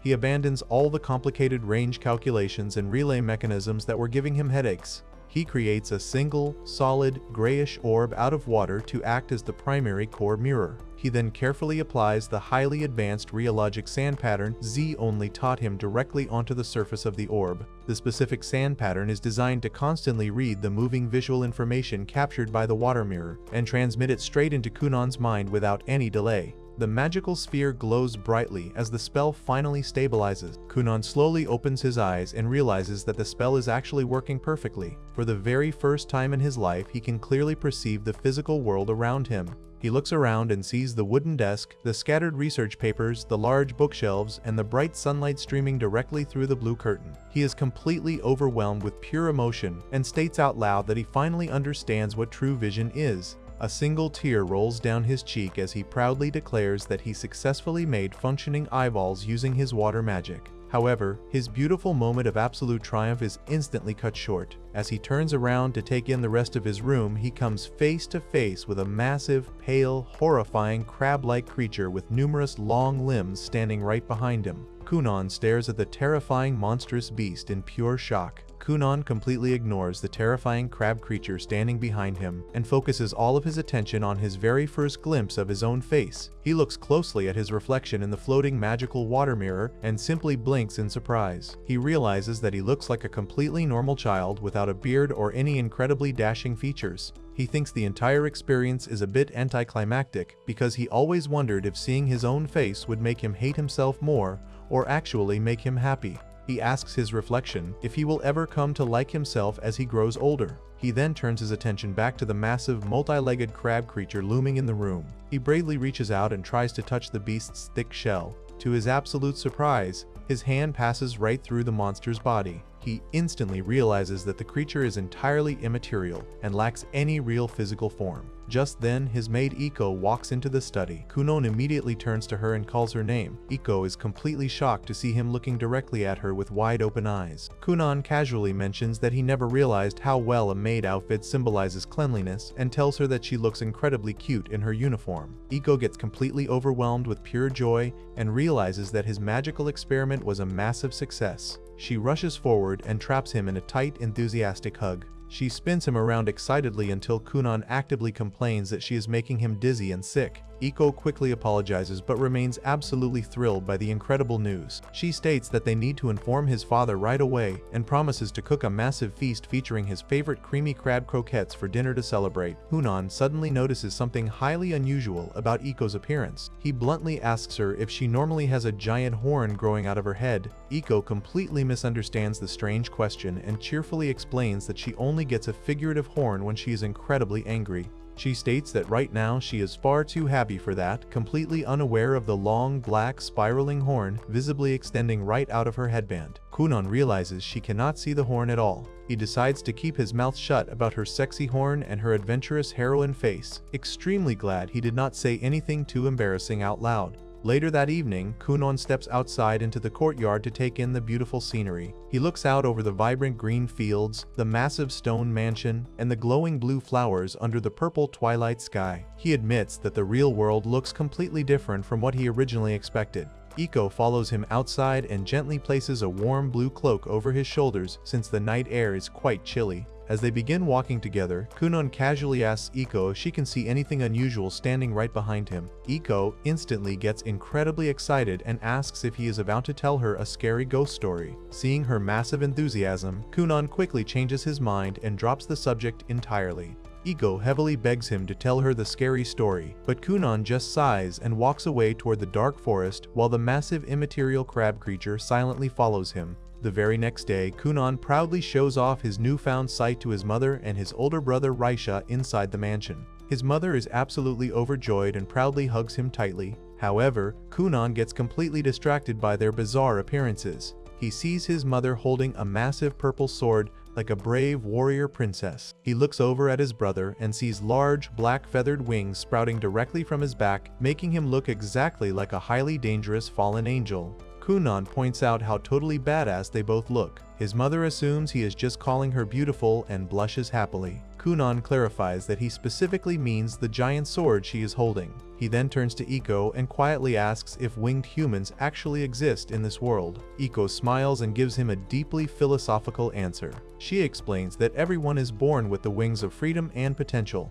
but people simply forget how to use them as they grow older. Kunon realizes that these bizarre visual manifestations are entirely immaterial and only visible to his new magical eyes. Suddenly, a loud voice echoes from the hallway. His father bursts into the room to celebrate the massive achievement. However, Kunon stares in absolute bewilderment because his father literally looks like a glowing white silhouette made entirely of thick fog. He has absolutely no idea what his father is supposed to be. His parents completely ignore his obvious confusion and excitedly announce that they need to send word of his success to the royal castle immediately. They plan to decorate the entire estate with beautiful flowers and eat a massive pile of crab croquettes to celebrate the special occasion. After the adults leave the room to prepare the giant feast, Kunon quietly pulls his brother aside. He asks Raisha if it is completely normal for a father to look like a giant cloud of fog. Raisha completely panics and desperately warns Kunon never to say that out loud, claiming that their father would cry for real if he ever heard such a terrible insult. Kunon agrees to keep it a secret but decides he desperately needs to consult his master Xionli about these strange hallucinations. Meanwhile, at the magic tower, Xionli is sitting in his study when a gray-haired man suddenly barges into the room without permission. The man carelessly throws a sharp white feather that perfectly slices Xionli's cheek and embeds itself deep into the wooden door frame. The man announces that the Grand Master has brought an official message from the king. His Majesty has officially granted Xionli permission to leave the tower and go outside. Xionli calmly wipes the blood from his cheek and catches a falling white feather in his hand. He smiles slightly, immediately guessing that this incredibly good news must be entirely about Kunon's successful eyeball experiment. Back at the estate, a luxurious white and gold carriage pulls up to the gates. Princess Mirika steps out and happily greets Kunon. Kunon shows her his floating glass eye spell and politely asks if he can take a good look at her face. Mirika blushes heavily and completely agrees. Kunon is absolutely mesmerized by her beauty. He compliments her gorgeous blonde hair and her bright blue eyes, stating that she looks exactly like a beautiful bird's feather. However, he is actually highly distracted by a massive white quill pen sticking straight out of her head. Mirika completely misses the weird visual detail and gets incredibly flustered by the sweet compliment. Iko tries to ruin the romantic mood by making a weird joke about a bearded, middle-aged man trapping the young princess in a silver birdcage. The knight Dario steps in and confidently states that Mirika could easily take down any bearded man in a single hit. Dario officially congratulates Kunon on his magical achievement. Kunon thanks him but then points out the massive white greatsword strapped tightly to Dario's back. Dario proudly pats his weapon, calling it his trusted partner. Kunon realizes that Dario's sword is completely immaterial, just like the other bizarre objects he has been seeing all day. Just then, Xionli finally arrives at the estate to check on his student. However, the moment Zeonli approaches, Kunan is completely blinded by an intensely bright white light radiating directly from his master's body. Kunan loudly complains that Zeonli is way too bright to even look at. Zeonli arrogantly brags that he is obviously shining because he is the absolute brightest and greatest sorcerer in the entire world. Kunan struggles to keep his eyes open and heavily begs for a private conversation indoors. They head into a private room to discuss the situation. Zeonli sits at the table and completely loses his composure. He laughs hysterically while covering his face with his black-gloved hands. He thinks it is absolutely hilarious that Kunan is constantly surrounded by a giant crab, a quill-headed princess, and a glowing fog father. Kunan actively complains that his future plans are completely ruined if he has to propose to a girl with a pen sticking out of her head while carrying a massive invisible crab. Zeonli points out that the scenery colors also look entirely different to Kunan, and jokingly reminds him that he is always naturally shining anyway. Zeonli finally calms down and offers two highly logical explanations for the bizarre visions. He holds up his fingers and states that Kunan might actually be seeing the true physical shapes of people's soul. Kunan realizes that if that crazy theory is correct, it means his own soul is literally just a giant crab. Zeonli then shares his second theory. He suspects Kunan might be suffering from a rare form of magic sickness, causing intense visual hallucinations. Zeonli explains that some locations naturally accumulate massive amounts of magical power. He reveals that he once visited a highly concentrated magical forest that made him feel incredibly drunk and sick. During that terrifying experience, he also saw bizarre immaterial things, like a massive white feathered wing sweeping right past him in the dark mist. Since both situations sound incredibly similar, Zeonli concludes that they simply do not have enough data to determine the exact cause yet. He firmly encourages Kunan to continue observing his visions to see if he can find a solid pattern. Kunan asks if his eyeball experiment was actually a complete failure. Zeonli confidently assures him that the spell is an absolute masterpiece created by his favorite student. He explains that many creatures in nature see the world completely differently, and there is absolutely no single correct way to perceive reality. He advises Kunan to embrace his unique vision, but firmly warns him to keep the hallucinations an absolute secret from everyone else, so people do not think he has gone completely insane. Kunan happily agrees to the plan, deeply relieved by his master's sound advice.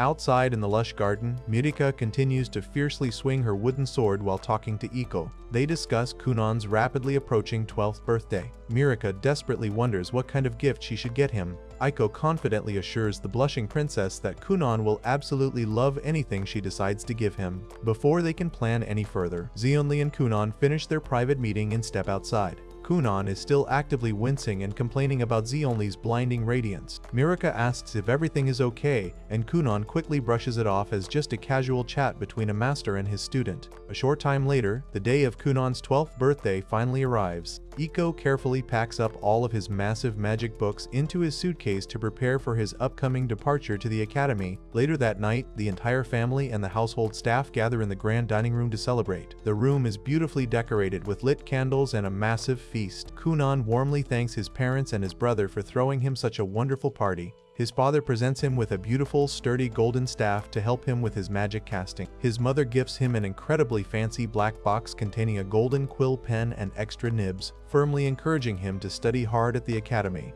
His brother Rasha hands him a detailed brown notebook filled with food illustrations, explaining that it is a map of all the best restaurants along the route to the magic school. He wants Kunan to have something fun to look forward to during the incredibly long trip. Suddenly, his mother completely breaks down in tears. She loudly sobs into her white handkerchief, completely devastated that her youngest son is moving so incredibly far away. Rashid nervously tries to comfort her, promising that Kunan will graduate and return home in no time. His father lovingly wraps an arm around her and assures her that Kunan will always love them no matter how far away he goes. Kunan happily agrees, and his father raises a glass of red wine to toast to his bright future. The family enjoys the rest of the lavish dinner together in high spirits. After the feast, Kunan meets up with Mirika on the dimly lit balcony outside. Mirika apologizes for not being able to see him off the next morning because she has to attend her own classes. She warmly wishes him a happy birthday and pulls out a beautiful rectangular gift box. Kunan eagerly asks for permission to open it. Inside, he finds a stunning metal bracelet adorned with glowing beads. Mirika shyly touches her own wrist, revealing that she is wearing the exact same matching bracelet. Kunan is absolutely thrilled by the thoughtful gift. He dramatically declares that the matching bracelet completely outshines any royal crown. He jokes that if he ever showed it to Z only, the blinding radiance of their love would probably give his master a massive toothache from the stress. Miraka sweetly tells him to talk to the bracelet whenever he feels lonely at the magic school. Kunon promises to write her constant letters and swears that he will return to her no matter what happens. They firmly clasp their hands together, their matching bracelets glowing brightly under the starry night sky. The very next morning, the entire household gathers in the sunny courtyard to officially send Kunon off to the magic school. His father solemnly tells the group to hold back their tears and give him a proper, brave farewell. His mother still cries softly into her handkerchief while Raisha looks on with a sad, serious expression. However, Kunon completely ruins the emotional mood. He casually hops into the luxurious blue and gold carriage, waves briefly, and gives a highly unconcerned, quick goodbye. Iko laughs and notes that his completely casual attitude is exactly what she expected from him. His father agrees that the brief farewell perfectly matches Kunon's unique personality. As the carriage rolls away across the lush green fields, Kunon leans out the window and happily shouts that he will see them all again in a few years. His mother yells for him to stay safe and avoid catching a cold.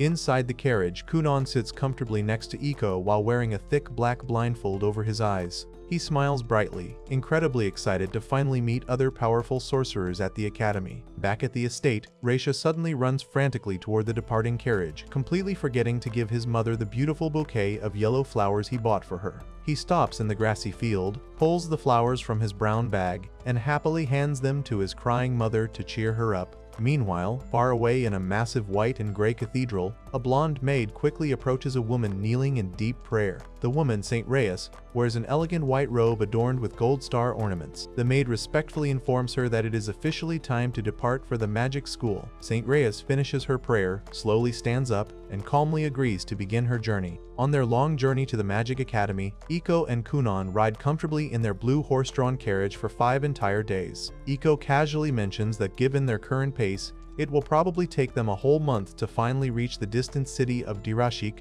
where the magic school is located. She then drops the heavy news that they will be officially parting ways as soon as they reach his grandfather's massive manor. She explains that she is getting a bit past the standard marriageable age and really wants to finally settle down and find a husband. Kunon feels a bit sad about losing his favorite maid and playfully asks if she would ever consider leaving Princess Miraka behind to just marry him instead. Iko just smiles at the silly joke and simply points out the window as they finally spot the massive white mansion belonging to his grandfather. As the carriage pulls up to the lavish estate, Kunon starts rubbing his head and remembers that he actually visited this exact place 4 years ago. Iko reminds him that back then he was so desperate to learn about magic that he literally dragged his entire family to the manor just to raid his grandfather's legendary library. He even remembers throwing a massive tantrum and doing a silly dance until his grandfather finally agreed to take him to the books. His grandfather, a cheerful elderly man with a gray beard and black horns who also happens to be a powerful demon lord, happily rushes out to the courtyard to greet them. He pulls Kunon into a massive hug, laughs loudly, and notes how much the boy has grown since their last meeting. He is so incredibly thrilled to see his grandson that he instantly offers to buy him absolutely anything he wants to celebrate his official enrollment at the magic school. He excitedly suggests buying him expensive gems and loudly screams for someone to call a professional jeweler immediately. Just as he does this, a maid steps forward and hands him a sealed white letter from Kunon's mother, Tina Lisa. The grandfather reads the letter and completely loses his mind because his daughter strictly forbade him from spending more than 500,000 NECA on Kunon, which equals exactly 2 months of his salary. He loudly complains that 12 years old is still considered a child and suggests secretly buying Kunon a massive ship anyway without telling his mother. Kunon quickly turns down the crazy offer and simply asks his grandfather to send for his brand new maid so they can get ready for the rest of the trip. The new maid is actually Iko's 18-year-old younger sister, Rinko. She bursts into the room with a massive smile and enthusiastically introduces herself, pointing out the black horn on her head. She openly admits that she only applied for the job because the pay is surprisingly good. She explains that she desperately wants to save up enough money to open her own restaurant and pay for her upcoming wedding expenses. She clearly states that she already has a fiancé waiting for her and jokingly asks if Kunon wants her to beat him up if he tries to make her his secret mistress. Kunon quickly clears up the misunderstanding, explaining that he already has Princess Miraka as his fiancé, so she has absolutely nothing to worry about and should just cherish her fiancé more than her 3 daily meals. He actually finds her blunt and lively personality really funny and realizes they are going to get along just fine.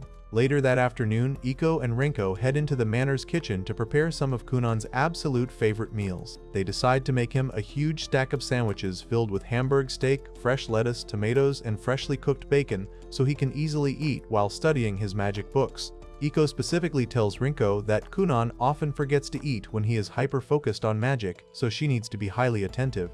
Rinko jokes about asking Kunon if he wants his milk tea without milk or without tea, proving she has a great sense of humor. While they cook the meat and assemble the food, Iko takes the time to give her younger sister some serious advice about taking care of the young master. Iko warns Rinko that Kunon is incredibly earnest, sweet, and always listens to the people around him, so she better not teach him anything naughty or corrupt his pure mind. Rinko completely misunderstands the warning and asks if Iko is worried about Kunon turning into a massive womanizer who constantly chases skirts. This totally sets Iko off. She grabs her head in absolute distress and aggressively shouts that Kunon is a perfect angel who would never do something so trashy. She furiously declares that Princess Mirika is the only woman in the entire world who is allowed to touch him romantically. Rinko tries to calm her down and casually agrees to keep a close eye on his interactions with other women, though she points out that Kunon is naturally kind and always compliments women, making him an incredibly easy target for cunning ladies. Meanwhile, the grandfather talks to Iko and mentions that Kunon really needs a lively maid like Rinko because his reputation as the scion of a marquis and a sorcerer with a hero's scar precedes him. Rinko overhears this and completely panics, terrified that she will get sworn by suitors when she is not ready for that kind of attention. After the family enjoys the delicious smoked bacon sandwiches, departure day finally arrives. Kunon stands in his bedroom and has a final emotional conversation with Iko. He admits that leaving his father, his mother, his older brother, his master Mirika, and now her is incredibly difficult, but he knows this is the path he chose for himself to become a great sorcerer. Iko promises to return to Julia, get married, and maybe even have a child of her own by the time he finishes his studies in a few years. They share a warm, tender hug before heading outside to the waiting carriage. The grandfather begs Kunon to stay at the manor and live with him, but Kunon completely ignores the pleas and simply tells the driver to start the carriage. As they roll away down the dirt path, the grandfather desperately chases after them, loudly shouting his goodbyes while Kunon just waves back. Inside the carriage, Rinko asks if it was really okay to just completely ignore the Lord Regent like that. Kunon brushes it off, stating that responding would have only delayed their trip further. They spend the rest of the long journey chatting about Rinko's future plans. She explains that her fiancé promised to wait for her while she works, and she wants to open a restaurant because she loves eating and considers it a perfectly legal way to make a solid living. After a very long trip, they finally arrive in the bustling, massive city of Dirashik. Rinko is completely amazed by the sheer number of magic stores lining the cobblestone streets. They decide to check out a local magic library, where Rinko nearly has a heart attack after seeing a single ornate red magic book priced at 5 million NECA. She loudly complains that the insane amount of money could easily pay for her entire dream restaurant and a second branch store. Her loud shouting attracts the attention of a young woman wearing round glasses and a blue hat. The woman introduces herself as a huge magic enthusiast who works in the field and asks if Kunon is an applicant for the magic school. When Kunon confirms it and mentions he uses water attribute magic, she eagerly begs him to show her a spell for a lady. Kunon happily complies, raises his glowing golden staff, and uses his magic to summon a tiny, adorable white water kitten named Aori.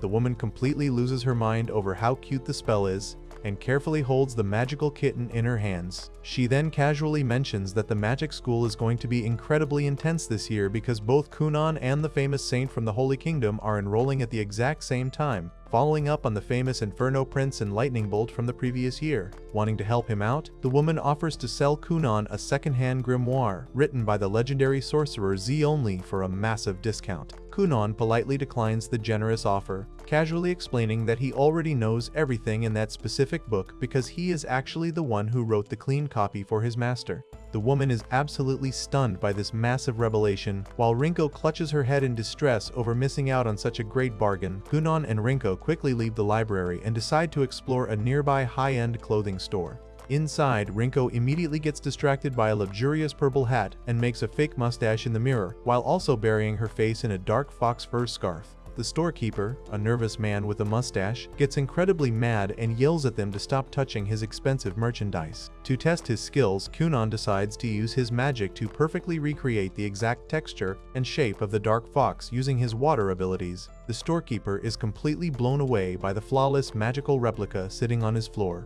He excitedly asks Kunon if his magic can recreate absolutely any texture in the world. When Kunon says yes, the perverted storekeeper instantly asks if Kunon can create a perfect replica of a woman for him to sleep with. Rinko immediately snaps and loses her temper. She furiously covers Kunon's ears, completely terrified that the creepy adult is going to ruin her pure master's innocent mind. She aggressively yells at the storekeeper, calls his shop a place for trashy adults, and angrily drags Kunon out the door and down the street. The storekeeper realizes his massive mistake and desperately screams apologies from inside the shop, claiming he just had a crush on a lady and gave in to temptation. But Rinko completely ignores him. Just moments after they leave the area, a group of 3 people wearing white and gold cloaks enters the tailor shop. One of them is a beautiful girl with light purple hair and blue eyes, who is actually the famous Saint Reyes, accompanied by a blonde girl and a brown-haired boy. The storekeeper respectfully calls her "Your Reverence" and completely panics, trying to show them the Dark Fox replica to distract them from his earlier screaming. However, since Kunon is no longer actively maintaining the spell, the magical fox suddenly bursts back into a giant puddle of water directly all over the storekeeper's crotch, making it look like he peed his pants. The saint closely examines the magical water and notes that the spell was incredibly complex, yet created with a very small amount of magical power, completely outside of her own extensive magical knowledge. Meanwhile, Kunon and Rinko finally reach the grand entrance of the Magic Academy. They head straight to the administration desk to check into his assigned dormitory. However, Lubella, the purple-haired receptionist wearing a red bow, firmly informs them that the dorms are completely full and there are absolutely 0 vacancies. She explains that the housing application deadline passed a long time ago. Kunon is completely shocked and realizes that his master Zeonli completely forgot to tell him about the required housing application. At that exact moment, back in Zeonli's private study, a black-haired warrior with red eyes violently crashes straight through the glass window with a large spear, shattering the glass everywhere. He angrily confronts Zeonli, asking if he did that to shock him or if he is just here to play, demanding to talk urgently about his beloved student's current living situation. Back at the academy courtyard, Kunon figures he needs to come up with a backup housing plan fast. He suggests that he and Rinko just rent a small house in the city and live together to save money on expensive hotel fees. Rinko gets way too excited and dramatically asks if he is officially proposing to her. Before the massive misunderstanding can escalate, Lubella approaches them outside and hands Kunon a list of local real estate agents who specifically specialize in finding properties for sorcerers who fail to get a dorm room. Kunon and Rinko look at a brochure and quickly find a beautiful, spacious 2-story brick house with a front porch and green bushes to rent. They are both absolutely thrilled to start their new life together in the city. Later that day, they head back to the academy to officially check in for the entrance exams. However, when Rinko tries to follow Kunon inside the testing area, Lubella stops her and firmly states that only authorized students and staff are allowed to enter the building. Rinko desperately tries to bribe the strict receptionist with a shiny gold coin, but Lubella completely rejects it and refuses to budge. Realizing he has to go in alone, Kunon steps through the doors and Lubella offers to personally escort him down the stone hallway. During the walk, Kunon smoothly compliments her name, stating that the sounds of Lu and Bella fit perfectly together to create something beautiful. Lubella is completely caught off guard by the sweet compliment and gets incredibly flustered. As Kunon walks further into the academy grounds, a white-haired girl instructs the students to wait. The school's examiners and staff secretly watch the applicants from the shadows, looking at framed portraits of the top candidates. They carefully observe the blindfolded boy with the golden staff and immediately recognize him as one of the top prodigies enrolling this year, perfectly setting the stage for the highly anticipated advanced class exams. Kunon steps onto the testing grounds and immediately notices a girl with silver hair standing nearby. He approaches her and asks if she is the famous saint of the Holy Kingdom. When she confirms her identity, Kunon gets incredibly excited because he has never actually met a light attribute sorcerer before. He completely ignores personal boundaries and immediately starts hitting on her, eagerly begging her to share everything she knows about light magic over some sweet treats. Reyes calmly rejects his advances and tells him she has no interest in being hit on by him. However, she also reveals a massive secret, casually mentioning that she carries a hero scar just like Kunan does. She explains that the scar is a curse of the Demon Lord, and because of it, she completely lacks normal human emotions. She warns Kunan and the other applicants that her tone might come off as offensive since she cannot express feelings properly. Instead of being pushed away, Kunan is even more thrilled by this revelation. He thinks the combination of her being a rare light magic user and having a hero's scar makes her the most fascinating girl he has ever met, so he aggressively insists that it is destiny for them to be together. Before Kunan can continue his relentless flirting, a man with brown hair steps in and tells him to save the romance for later. The man introduces himself as Professor Soft Cricket, a teacher at the Dirashik School of Magic, alongside his purple-haired assistant Professor Saifi. Soph officially congratulates the 4 gathered students, including Kunan, Reyes, a freckled boy named Hank, and a wind user named Ria, for successfully passing the general enrollment. However, he drops a massive bombshell on them, explaining that they still have to take a special exam. He explains that the magic school is divided into 3 different courses. The first level is for basic fundamentals, and the second level is standard teacher-assisted learning, where most students end up. The third level, however, is the highly coveted advanced class, also known as independent research. Soph explains that students in this elite class do not even have to sit in a normal classroom. Instead, they are completely free to research whatever they want, whether it is inventing new spells, writing grimoires, or creating magical tools. Kunan is absolutely thrilled to hear this because having the freedom to research his water magic independently is exactly what he wants. Soph warns them that getting into this top-tier class is incredibly difficult and meant only for the absolute best sorcerers. He reveals that all 4 of them were specifically selected for this exam because they received special letters of recommendation from high-ranking officials or masters in their home countries. The group lines up on the grassy training field to begin the practical skill test. Soph instructs them to step forward one by one to state their magic attribute, their star rank, and the total number of spells they can cast. Hank goes first, confidently announcing that he is a 2-star fire attribute user who knows 7 different spells. Soph asks him to demonstrate his best move. Hank gathers his magical energy and unleashes a massive fire spell called K-Ru. The spell creates a gigantic eagle made entirely of brilliant orange flames that streaks across the courtyard and causes a massive explosion. The other students are completely blown away by the sheer destructive power of the attack. Soph praises Hank for his excellent control, noting that the spell's simple structure allows for limitless applications in real combat. Next up is Ria, who nervously introduces himself as a 2-star wind attribute user with 8 spells in his arsenal. Soph is genuinely impressed that someone so young has already mastered 8 different spells and mentions that he also uses wind magic, so he is rooting for him. Ria respectfully asks everyone to step back before he begins. He raises his wand high into the air and casts an intermediate spell called Fugaru. A massive plume of white magical energy violently erupts from the ground, creating a powerful tornado that leaves a giant smoking crater in the grass. Soph is incredibly impressed by the raw power, explaining that the spell rapidly collects air from the sky and compresses it into a devastating wind blast. He notes that intermediate spells require a massive amount of mana, making Raya's display even more remarkable to witness. Reyes steps up next, introducing herself as a rare 3-star light attribute user who can cast 5 spells. Kunan is practically vibrating with excitement at the thought of seeing a 3-star light sorcerer in action. Reyes calmly explains that her best spell is actually healing magic, but since no one is currently injured, she will just demonstrate her casting speed instead. She raises her silver staff and effortlessly casts Ra-Sera, summoning a massive, blinding pillar of blue magical energy that shoots straight into the sky in an instant. Kunan is completely stunned by her incredible casting speed, realizing that an opponent would never be able to dodge her attacks unless they reacted before she even started casting. He gets even more obsessed with her and excitedly asks if they can go on a date after the exam so she can teach him more, but Soph quickly shuts him down again. Finally, it is Kunan's turn to take the test. He steps forward and proudly announces that he is a 2-star water attribute user. However, when Soph asks how many spells he knows, Kunan casually admits that he only knows 2 elementary spells, Aori and Arubu.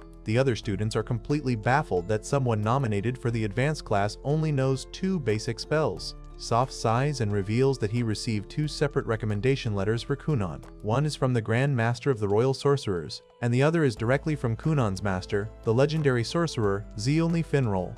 Everyone is absolutely shocked to learn that Kunan is the personal student of the famous Zeonli. Seifi immediately gets a dark look on her face when she hears Zeonli's name. Soph explains that Zeonli specifically requested the school to make Kunan's exam as brutal and challenging as possible, just to show off his masterpiece of a student. Seifi angrily admits that she absolutely hates Zeonli's arrogant attitude and wants nothing more than to give Kunan the toughest assignment possible to completely crush him and send him packing. Kunan just brushes off her hostility, cheerfully telling his classmates to watch him closely and reminding Reyes about their potential date. For Kunan's practical exam, Seifi decides to pit him directly against Ria. She orders Ria to cast his ultimate defensive spell, Fu Ruguru. Ria complies, summoning a massive, swirling wall of wind that completely encases his body. Seifi explains that this intermediate spell creates a high-speed whirlpool of wind that easily shreds anything that touches it and completely repels water attacks. She challenges Kunan to break through the barrier using only his 2 elementary water spells. Kunan looks at the swirling wind and calmly notes that it seems a bit too easy.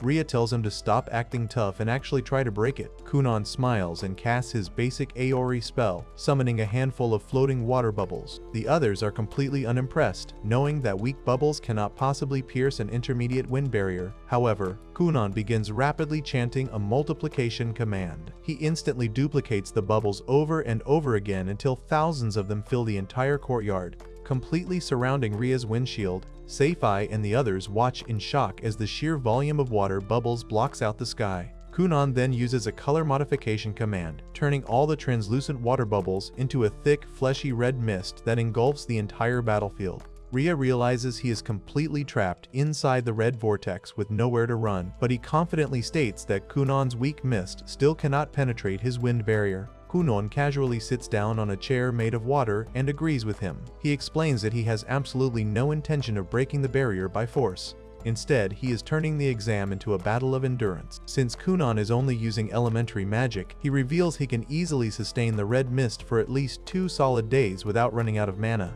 On the other hand, Ria is using a highly demanding intermediate spell to keep his wind wall active. Kunan boldly points out that Ria will completely drain his mana reserves in less than half a day. Since there is no official time limit on the exam, Kunan just has to sit back and wait for Ria to collapse from exhaustion. Realizing he has been completely outsmarted and outlasted, Ria immediately powers down his wind wall and formally admits defeat. Kunan cheers happily, thrilled that he won so easily. Seifi is absolutely horrified by the aftermath of the battle because the red-colored water mist condenses and falls to the ground, creating a massive puddle that looks exactly like a gruesome sea of blood. After the practical test concludes, Soph announces that the final phase of the exam will be individual interviews. The students head inside the main academy building, and Kunan immediately tries to hit on Reyes again, asking if they can combine their light and water magic together. She flatly rejects him, but Kunan insists on buying her a magic parfait later. Soph quickly scolds him for flirting during such a critical moment and begins calling the students into a private room one by one. Hank and Ria both complete their interviews, and eventually it is Kunan's turn. Soph sits behind a podium and asks Kunan about his true strategy during the fight with Ria. Soph suspects that Kunan actually had a backup plan in case there was a strict time limit on the exam. Kunan smiles and admits that he was planning to use a highly complex technique involving erosion and fusion. He explains that since water can penetrate almost any material, he was going to force his water magic to directly interfere with Ria's wind mana, effectively hijacking control of the enemy spell from the inside out. Soph is completely stunned by the advanced theoretical concept and realizes that Kunan's understanding of magic is on an entirely different level. Kunan humbly states that he still has a lot to learn before he can finally surpass his master, which is exactly why he wants to join the advanced class so badly. After the conversation with Soph, Seifi leads Kunan down a grand hallway for the final part of his evaluation. She stops in front of a dark, ominous doorway and tells him to step inside. Kunan uses his magical glass eye to scan the room but quickly realizes that he cannot see absolutely anything inside. Seifi explains that the space beyond the door is essentially pure night, but assures him that he will not fall. Intrigued by the mysterious challenge, Kunan steps through the doorway, and the heavy doors slam shut behind him. He finds himself standing in a pitch-black void filled with floating starry lights. He notes the smell of dirt and grass, realizing he is standing in an artificial pocket dimension. Suddenly, a glowing purple orb with sharp spikes materializes in front of him, and several massive hooded figures with glowing white outlines surround him in the darkness. The central figure introduces herself as Grey Ruva, a powerful examiner who personally knows his master Zionli. She praises Zionli as a true prodigy and begins to evaluate Kunan. However, instead of being intimidated by the terrifying magical entities, Kunan instantly starts flirting with her. He tells her to keep her distance because he already has a fiancé and cannot be seen getting too close to other women. Grey Ruva is completely baffled by his audacity and points out that he was just relentlessly hitting on the saint a few minutes ago. Kunan smoothly lies, claiming he only wanted to discuss magic with Reyes in private. Grey Ruva calls herself an old hag to brush off his flirting, but Kunan doubles down, calling her a mature, fascinating lady and claiming he is completely captivated by her overwhelming magical presence. Grey Ruva sighs, realizing he is just as eccentric as his master. She asks if he learned anything valuable today. Kunan excitedly confirms that he saw several new spells and cannot wait to go home and experiment with them to improve his own water magic. Satisfied with his unshakable confidence and deep passion for magic, Grey Ruva officially ends the interview and declares that Kunan has successfully passed the exam. She promises to place him directly into the advanced class so he can build his track record. Kunan thanks her enthusiastically and quickly leaves the dark void. As the doors close, Grey Ruva laughs to herself, noting that Kunan was actually secretly trying to cast an unfinished, entirely new spell while standing in the dark room just to analyze her magical space. She looks forward to seeing how much he will grow. Meanwhile, far away, Zionli reads a letter confirming Kunan's enrollment. He smiles proudly, knowing his student is a once-in-a-generation genius who will easily surpass all the teachers at the academy. He just hopes the school does not take out their old grudges against him on Kunan, asking them to give the boy time to grow into a proper troublemaker. Outside the academy, Kunan happily reunites with his energetic maid Rinko in the sunlit courtyard. She eagerly asks how the exam went and immediately accuses him of using the opportunity to flirt with a bunch of girls. Kunan puts on an innocent smile and completely denies it, claiming he only has eyes for her. Rinko absolutely refuses to believe his smooth lies and loudly demands the truth as they walk away together. Watching them from a distance, the mysterious hooded figure of Grey Ruva observes Kunan with great interest, absolutely certain that he is destined to become the legendary cerulean sorcerer in the future. Right after Kunan secures his spot in the prestigious advanced class, the consequences of his explosive entrance exam catch up to him back at his family's estate. His parents receive a cheerful letter from his energetic maid Rinko, who proudly details how Kunan passed with flying colors, but also casually mentions that he completely painted the schoolyard red in a terrifying sea of blood incident. While Rinko finds his troublemaking to be a hilarious testament to his talent, Kunan's father is absolutely furious. He cannot believe his son is already causing massive problems right after enrolling in the academy. In a fit of rage, his father decides to punish him by completely cutting off his monthly allowance for an entire month, leaving Kunan financially stranded. His mother thinks the punishment is a bit too cruel, but the decision stands. Meanwhile, at the magic school, Kunan and the other new advanced students receive another harsh reality check. Professor Soph and his assistant Professor Seifai stand before the class and drop a massive bombshell on them regarding their enrollment. They explain that the advanced class is designed to foster only the absolute best top-tier sorcerers, and one of the core requirements for reaching that level is the ability to be completely self-sufficient. The professors reveal that the students are now entirely responsible for making their own living and funding their own research. Reyes is visibly shocked by this rule. She calculates her monthly living expenses and realizes she needs a staggering 1.5 million NECA just to survive. On top of her own needs, she has to pay the salaries of her 2 personal maids, who also double as her essential bodyguards. The financial burden is astronomical for a student. Professor Seifai adds that while the school provides each advanced student with their own private research laboratory for free, they still have to pay out of pocket for any medicine, books, or materials they need for their experiments. Furthermore, the students are free to study as hard as they want or slack off completely. But if they fail to earn enough academic credits through successful magical achievements and recognized experiments, they will be mercilessly demoted back down to the second-level class. Hank and Rhea realize the immense pressure they are under, but Kunan remains completely unfazed. He cheerfully points out that his master Zionli actually managed to score a lifelong job as a magical engineer at this very school, proving that it is possible to make a good living with magic. Hank tries to use the stressful situation as an excuse to hit on Reyes, eagerly inviting her out to a magic parfait shop so they can discuss how to use their magic for jobs. Reyes shuts him down instantly, coldly refusing his offer and leaving him completely dejected. Later that day, Kunan relaxes at his newly rented mansion. He casually floats inside a massive, translucent water bubble on his front lawn while peacefully reading a book. His strict maid, Iko, watches him and quickly scolds him for being too carefree. She shifts the conversation to his recent behavior at the academy, strictly lecturing him on how a true gentleman should act. She warns him that he absolutely must stop being so pushy with girls and emphasizes that he should never be left alone in a room with a lady, as it causes unnecessary and inappropriate misunderstandings. Kunan listens carefully and promises to be more mindful of his actions. Iko then brings up the elephant in the room,